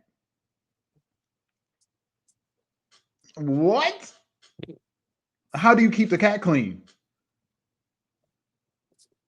That's the question. And then even with the Planet Fitness bathrooms and gym membership bathrooms, it's no shade to them, but there's still bacteria on those floors. So you every morning you're waking up, putting on your sandals and all that stuff, whatever, just exposing yourself to the public showers. Hopefully right, shower shoes, right. So hopefully they're cleaning it the way that it's supposed to, but you have to hope that it's clean. It's like yeah. Oh boy, I'm telling you, bro. I woo them motherfuckers out. I'm not gonna lie to you. For a good year, 2 years, I was staying out west. I'm not kid you, no over exaggeration. I promise you, I took a shower with every. I only was taking showers at home on the weekends, bro. Right, but I understand people taking showers. Just like you work out and get sweaty, and you clean up before you go home. I'm not mad at that. But this lady is taking a shower there because she don't got nowhere else to take a shower. Yeah. But like I say too, if I was over the road and you over the road for 4 or 5, 6 days at a time, you taking gas station showers, I wouldn't just skip that and just go to the gym. Take my shower. Google a gym nearby or in my route, take a shower there and keep it moving. You get a free shower with a fill up. Oh, yeah, too. Yeah, man. If it came down to it, I don't think I would run out of options of places that I could possibly live until I get into a position where I can get back on my feet and get my own place. I can't imagine doing van life. You can't. And a lot of these people, there's been times where I fell asleep in my car and I was miserable just from that. So to do that for months at a time, that'd be crazy. I guess I am, saving a whole lot of money when it comes to saving on rent and stuff. But heck no, man, I can't do that for an extended period of time. Now, if we're talking like a mobile home, like on the lines of what Cultivate was saying, that might be something that's feasible. But what if you parking somewhere where parking isn't allowed and you don't know it? Or you think that the Planet Fitness that you're going to is 24 hours and it's not. And you get told while you're in your house. You get told? Told, like somebody tows your car while you're in it. That's a lawsuit. They can't tow no car while you in it. Well, that's a good lawsuit. Don't worry about it. Know it. You just came up. But you just came up. Don't worry about it. Told me while I'm asleep in my car. That's a good lawsuit. Them not knowing isn't they need to know if it's anybody in there before they tell you. Yeah, that's not a good answer. Yeah, you just came back on your feet. If that happens and you homeless, should be getting an apartment. You just got you a house. Fuck you just came up on a house. Well, look, man, don't jump too far. They don't need no house. They just go and get them an apartment because they might be back in the van soon. He's gonna be back in the bed. But no, Yeah. okay. Just imagine this, Spaces. If he did tow you, right, and you not buckled down in your seatbelt, and he hit a corner and you hit your head or bang your head on something and really fuck yourself up, I mean, you own that's your tow company now. Oh, I didn't know that. Yeah, you can't tow nobody with no car. That's why they call the police to get you out of a car when it's time to come tow it or something, and that's voluntarily. The police really can't do nothing really about that because that's civil. So what You if got to it, come out on your what own. If, but even if it's okay, now I'm confused. I understand what you're saying, but I'm confused on what's the proper way to do this, right? So if somebody is on some grounds where they're by definition trespassing by having their car there while they're sleeping in their car, yeah, the property owner calls the police to tow the car. The tow person can't tow the car because somebody's in it, but then they call the police can't do nothing. So what happens? They got to move. They actually move. You have to be trespassed first before you locked up for trespass. You just can't tell somebody you trespass. No, you got to give them an opportunity to leave. Once they give them an opportunity to leave, and then you come back, then you can get arrested. But you have to give a person to tell them verbal, like, hey, don't trespass on my property. Okay, I got it. Now you come back, now that's trespass. Even if they have signs up? That's different. You didn't say that. I was just talking about it's different when you got signs up. Now, when you got signs up and a motherfucker just bypass your signs, if you get shot, you get shot. That's on you. It said no trespass. Because you weren't supposed to have your ass back here in the first place. But now you can be trespassed because it was signs up. Yeah, I would want to know how that plays out. Because I was asking the question assuming that I was asking the question assuming that that the person already knew and the signs were up and it's not illegal for like you can't park here outside of hours. That's different if I got no trespass signs on my property all around the lines of my property. Now, if you still come on my property, if I do something to you or harm you, I'm gonna be okay. But I also can call the police and have you arrested for trespassing because I have signs all over the place. Now, if you don't have no signs over the place, I didn't know it was your property. I didn't know you could be trespassed. Now you have to give me an opportunity to leave, and if I come back, then that's trespass. Oh, okay. Hey, no key fans, y'all need to read up on some of that shit. All right. Thank you guys for kicking with us. Share this with 2 people. Let them know that your favorite After Church podcast is live. Hit the like button on while you're doing so. We're gonna get into this last thing. So Ma, if you don't mind, we'll the last one you sent. I don't know because I could tell Jay every day on fumes right now. Go ahead. Let's do whatever last one you pick. Whatever one you pick, let's get up out of here. All right, cool. So this came across my purview. Any books? Ooh, we haven't done this in a while. Any book suggestions? Look at her with her cat up there. That's a little piss ass cat that was in that video.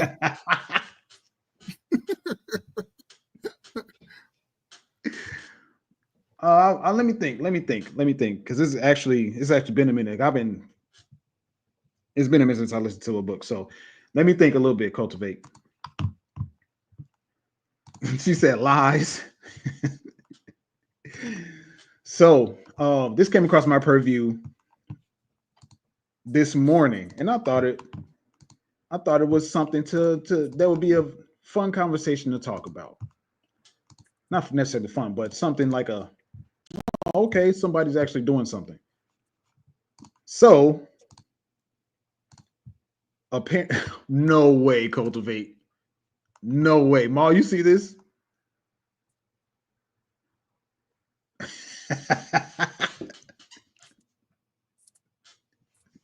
She said that's a dog. That's a punk ass homeless man. But this came across my preview this morning, and it was about a bar that, you know how they have the Gay Pride Month and all of these different things that are being dedicated to, gay people, gay agenda, and all that stuff. So I just saw this, and it said Idaho bar offers free beer to patrons who help deport illegal immigrants. I was like, wow. I haven't heard anything about that before. So I go and I just read a little bit more. It says bar patrons are raising a glass to. Am I not? I am showing it, but let me make it a little bit large for the people to see. Bar patrons are raising a glass to a local Idaho saloon after its viral social media post promised free beer to anyone who helps Immigration and Customs Enforcement (ICE) track down and deport illegal immigrant. So this is the name of the place that came up. It said the Old State Saloon alerted its followers, writing on X, that anyone who helps ICE identify and ultimately deport an illegal from Idaho gets free beer for 1 month at its establishment. So I was scrolling down, and I also, well, that's I believe that's the owner. I'm not sure, but that's the saloon there. And I also saw this. It says Hetero Awesomeness Month. And I assume that this is what they celebrate, right? So it says Hetero Male Monday, free pint for hetero males. Duo Deal Wednesday, 15% off entire bill for hetero couples. And then her happy hour Thursday, all day happy hour pricing for hetero ladies. So then after that post, it says the saloon noted in its social media bio that the liberals around the world hate us while claiming to be the birthplace of heterosexual awesomeness month. So just off the strength of that, I haven't seen any comments about it, but I noticed this came into the preview this morning. But what are you guys' thoughts about that? If any at all, really.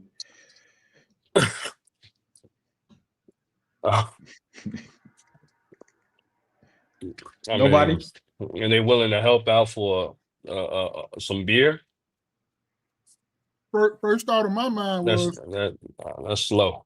Yeah, first thought of my mind is be careful what you ask for, because you jump in that business and you talking about you helping or whatnot, and then the owner showing his face and stuff too.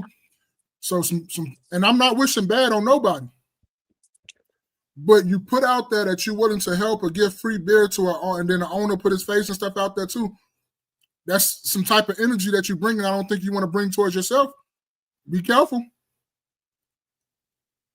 Just that's all I can say is just be careful. I don't have really no thoughts on it. You can do what you want to do, but like we always say, that same energy that you put out is the same energy that you receive.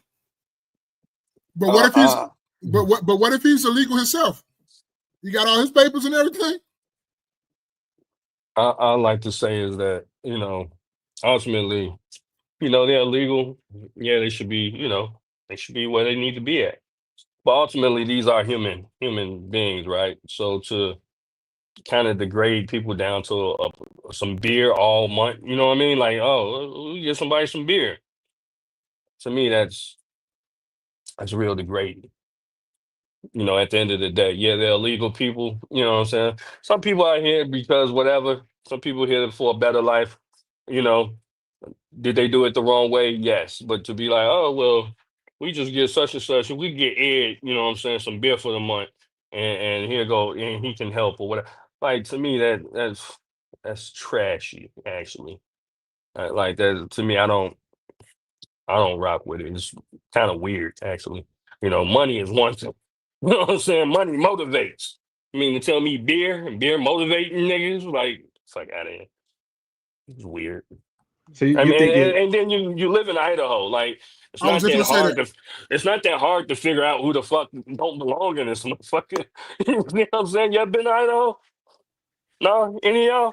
No, I've Guess never what? been to Idaho. I have. You know what I'm saying? I have, and I knew I didn't belong. Let me keep moving. What were you saying, Ma? No, I'm on the same sentiment like I always like we were talking about. It's the same energy you put out. It's the same. You got to be careful. Be careful who you offend. Like Jerry, they said a couple of careful who you offend. Careful all that stuff. Just keep the same energy when it comes back to you. Don't cry. Don't do. You know how me. I don't cry. Don't mope. Don't weep. None of that. Because you sitting up here saying, and then you put your face out here talking about some free beer and all that stuff, and then people come knocking at your door asking about this and that. And I'm not wishing no bad on him, but the same energy you putting out is the same energy you can get back.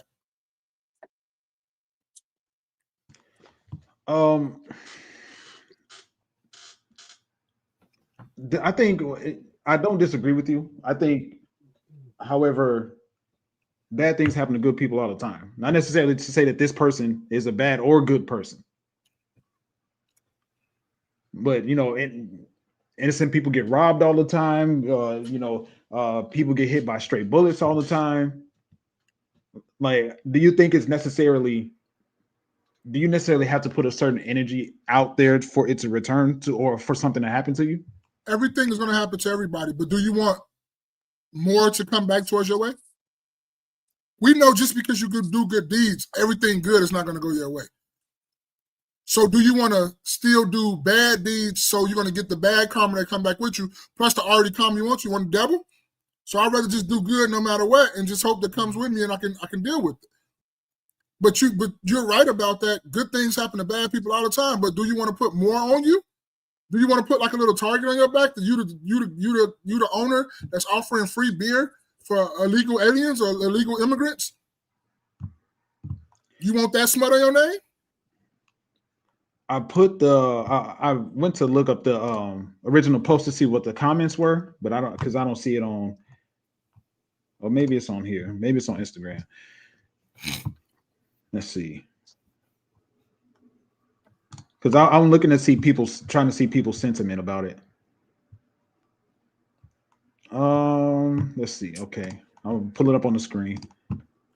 Shit, all you with that though, all you gonna find out with them comments though, and you can tell me if I'm wrong. You're gonna find out, and this is not all with the whole party, but you're gonna tell who Republican and who Democrat from them posts. And I'm not saying all Republicans think that way. I'm not saying all Democrats think that way. But you're gonna kind of be able to navigate through them comments to tell who is who, right? Am I wrong?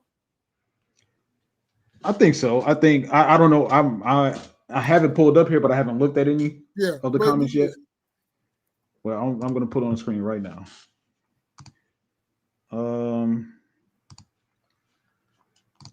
It says the Old State Saloon. Anyone who helps ICE identify and ultimately deport an illegal from Idaho gets free beer for 1 month at Old State Saloon. This person says it would be a shame if the Idaho Alcohol Beverage Control Bureau got wind of this. Okay, interesting. Can I give away a raffle? Can I give away or raffle a bottle of liquor if I have a liquor by the drink license? No. Okay. It is unlawful for a liquor by the drink licensee to sell, keep, or sell, dispense, give away, or otherwise dispose of any liquor in the original containers or otherwise by retail sale by the drink. So you know what he is, right? He ain't doing nothing illegal, is he? How about a motherfucker give a bill ways to put him in jail? Like, go fast.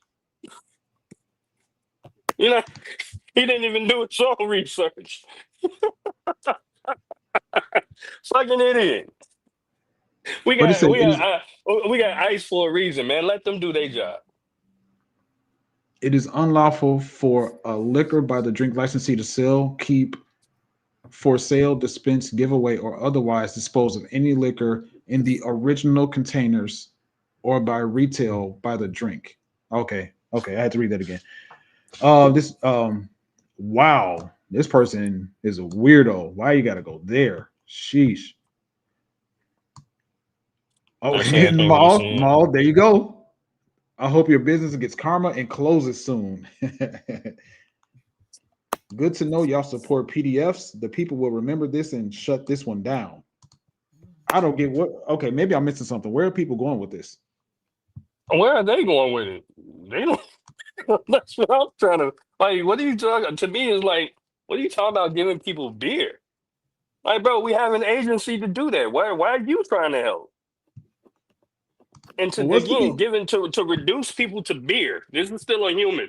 To reduce, let the agency do their job to reduce people to beer, right? That's like Spaces. Could I offer you a beer to go help to get ice? Could I offer you that? Me specifically? No. Yeah, you, right? No, you What's couldn't. something that would tickle your fancy? You know what I mean? Pause. Right, but let's something to tickle your fancy to help you go out there and capture some illegals. What would help you? Specifically, bread, money. Oh yeah, money. Oh yeah, of course, yeah. Yeah. I mean, to me, to like be like, nigga, we gonna give nigga, a $2 bill, all money. Like, A $2. Hey, that's what beer come you to. Like, there's not no special. You know what I'm saying? It's like they probably getting PBRs or something like that, old style. It's not. Come on. And it's not even about. To me, it's not even. It's like we have the agency to do that, right? So we had the agency, ICE. They went into North Carolina. They've been making waves in North Carolina. They're gonna make their way around. I'm pretty sure people know who the, like I said, people know who the migrants is in Idaho. Like, like, it's weird. well, That's my weird. my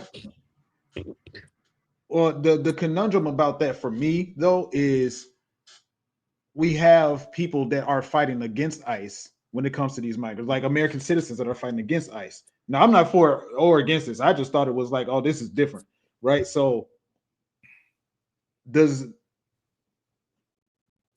the when you say let ICE do what they're supposed to do, does that also apply to the people that are fighting against ICE in favor of the Well, illegals? I'm talking about them specifically up there, right? So if they're up there in Idaho, I'm pretty sure a lot of them are okay with ICE doing what they're gonna do. All right, I can probably bet my bottom dollar they're okay with ICE doing what they're gonna do. Just let them do what they're gonna do. This ain't Chicago. It's not a liberal city. It's not a sanctuary city. This ain't New York. This ain't none of the city. It's Idaho and Boise. Like, you probably got I don't know, 15, 20 illegals. Go get them. Let ICE go get them. Like, the fuck they. I mean, this ain't that hard. And we spending millions, probably. I don't know how much we're spending on these ICE agents. And you out here. Otherwise, we don't need the ICE agents. If everybody's gonna be what is it, some type of militia, you go get them your own self, right? Well, that's the thing. People are helping hide or like actively working against ICE in favor of the illegals. But ain't that's what And I people think do? No, I just got to push back for you. Ain't that's what people do with regular criminals too, though? The law agency got to do your job. You got to catch. What you get paid for. so. Yeah, What's and this? What's you to penalize be? those. Go ahead. You might be answering my question. Go ahead. No, I'm saying you penalize those people that's helping, right? It's So called you aiding and you're abetting. aiding and embedding. So Yeah. if I catch you at a motherfucker's crib and you know what I'm saying, the illegal is at somebody's house that's not, and they didn't let us know that this person's illegal, then boom, we're gonna Your have ass to going to slap jail you with too. charges, We right? deporting Yeah. you too. I don't know where, but we deporting you too. You got caught. Yeah, we deporting you to jail.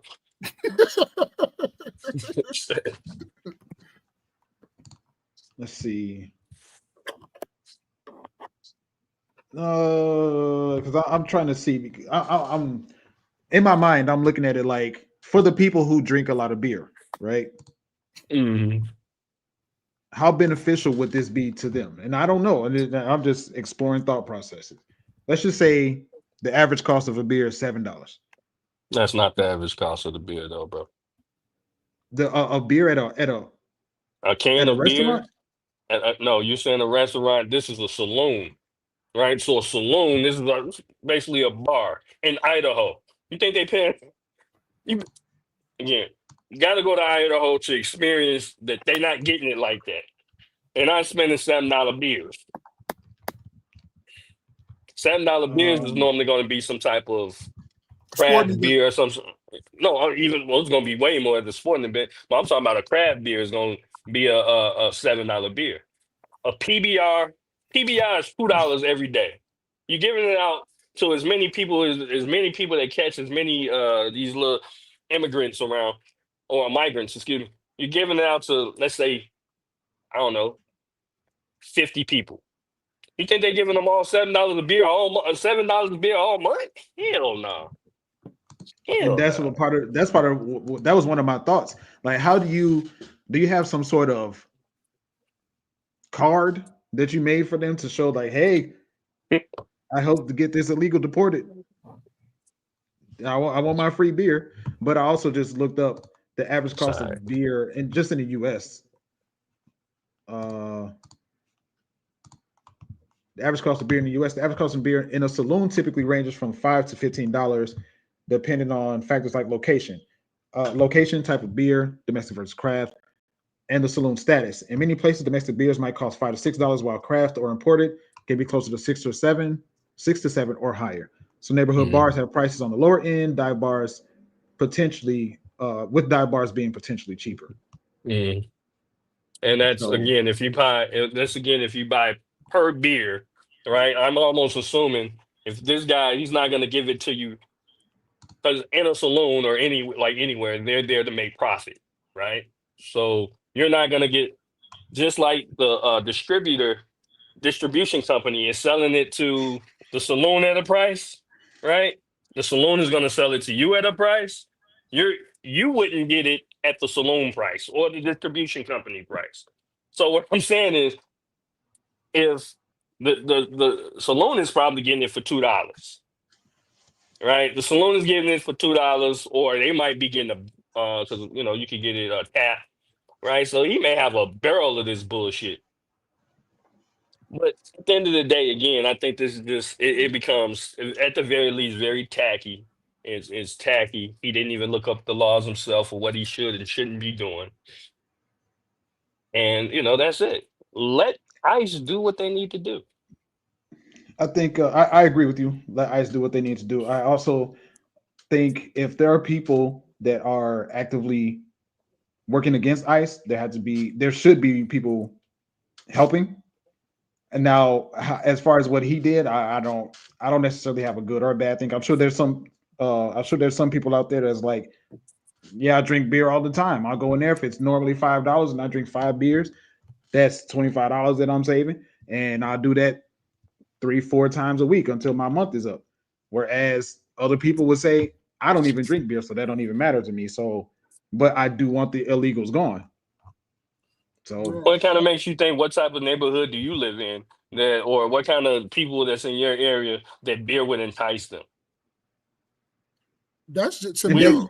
we all go to bars. You see what I'm saying? We all go to cigar. Like, we all go to that. But you mean to tell me beer is moving niggas? I was just gonna say that you That's need to a look at the movement, person. my mother. If So if, I if know somebody's they're moving, not spending $7 on no beer. Beer is moving you. Hell no. These is probably coal miners or some shit up there. Maybe frack. The people that do the fracking with the oil. Or whatever they got going on in that area. But potato people. but yeah, I can't see. I'm looking at a motherfucker crazy. If you let $7 a beer move you to put your life in danger to help you get with some legal aliens that you could possibly die from. Cause you For ain't, real. motherfucker, get your name out there because you trying to get you a beer and put your whole family at risk for a beer. It's crazy. Beer.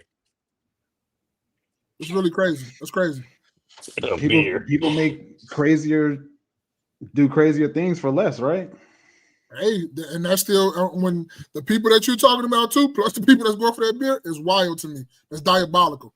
If you're putting your life on the line for anything like that, I don't give a fuck who you are. That's diabolical. I mean, if your life is not worth nothing to you finna go out here like a wild cowboy or a vigilante to try to go get some illegal aliens or illegal immigrants to turn them into ICE is crazy. When they sitting up here getting paid to do this. And what's less than a beer? Some candy. Oh, okay. I mean, like Maul said, you dumb as hell either way. Either way, you're dumb as hell. Like, we have the agency for that. They're getting sign-on bonuses and shit like that. Why don't you work for that department? You know what I mean? Why not you go letting get a beer? job for them? Yeah, that's what I'm saying. Why not work for that department? Why you letting beer motivate you? You got to be in a town full of drunks. You have to be. Man, you got to be in a town full of nobody that ain't gonna never leave Idaho. That's born there. That's gonna die there. They ain't gonna never have no dreams, no hopes, no aspirations to do shit, but stay right there in Idaho to get the free beer. Weird nigga activity to me, but whatever. That's. I think I was more so surprised when he talked about the and we can close out on this part. What did y'all think about the part when they celebrated heterosexuality and giving discounts on drinks and food for that? Do they? Shit, he might be wrong as far as that too. Like, can he get jammed up? He clearly don't look at the laws. You know, can he get jammed up in regards to that? You know, Uh, I just think if we have a whole gay pride month yeah, and that's acceptable, yeah. then why can't we have a hetero pride month or Well, have some places that celebrate heterosexuality? I tell you about me personally. I don't give it like for me personally, I'm heterosexual 365, 7, you know what I'm saying, 24/7. So to designate a day or a month or no, I don't need none of that shit, to be honest. Like, you know what I mean? Especially some people in Idaho. Like I'm not, but if that's what they want to do, apparently they got an epidemic of gay people in Idaho. I don't know. Maybe it's 5 people in the town that doesn't turn gay. I don't know. But what I'm saying to you is like, I don't know if that's their thing to combat it, but to turn heterosexual is like, well, did they say we're gonna give you a pint of something? A pint of a liquor?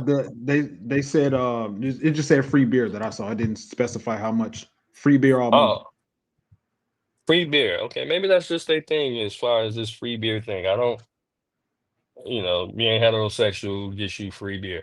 And I guess the gays can't get it. I guess the gays can't get it. It's crazy. How do you prove? What you say? That's How do you prove one is heterosexual or not? Hey, Like, hey, nigga, you gay. Well, I seen you around town on the horse. You I never was on the took one of horse with those a two day in my men's. life. He was on the horse with two menses. You know, He was on the horse backwards. you in the saloon with the chair upside down. Hell no, that's crazy.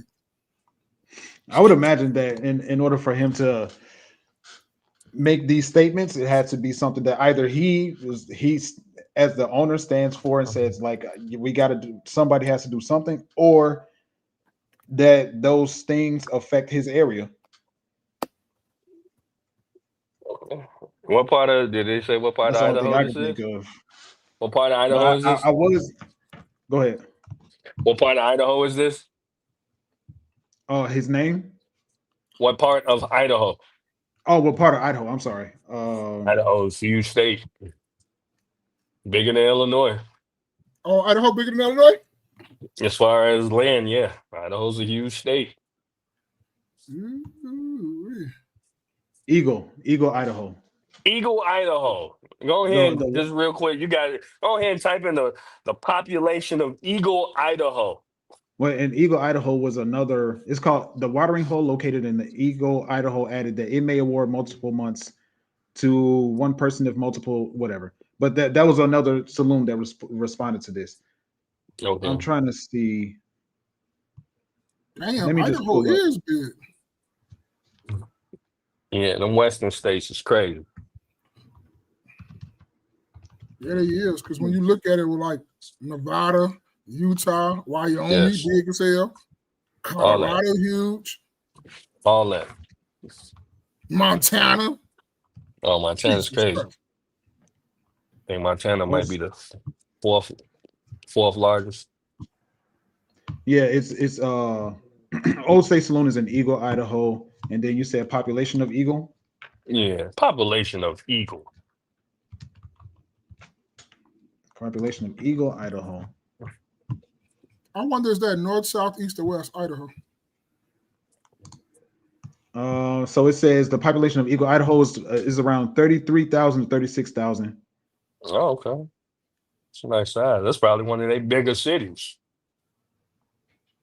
I know Boise is their city. Yeah. The city has grown. The city has grown significantly since 2010, with a 52.4% increase by 2020, and it's considered rapidly growing. So they're getting a lot of probably people from the West Coast, Washington, Oregon, California. You see what I'm saying? Ooh, and cost they of know living how. down there. That's why they doing cost of living down.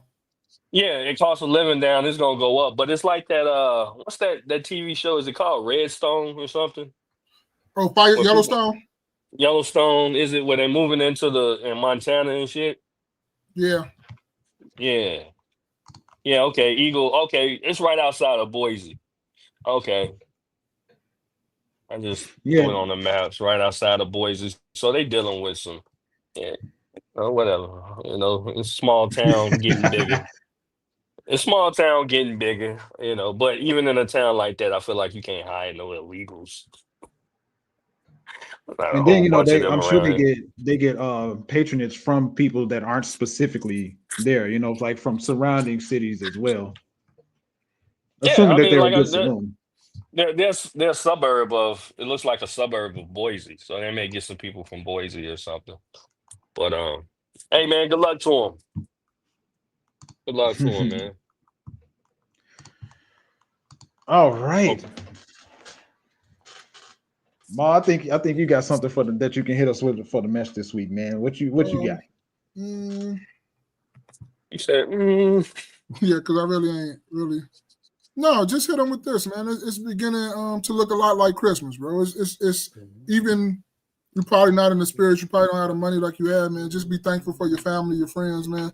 Try to spend as much time with your family and your friends that you could.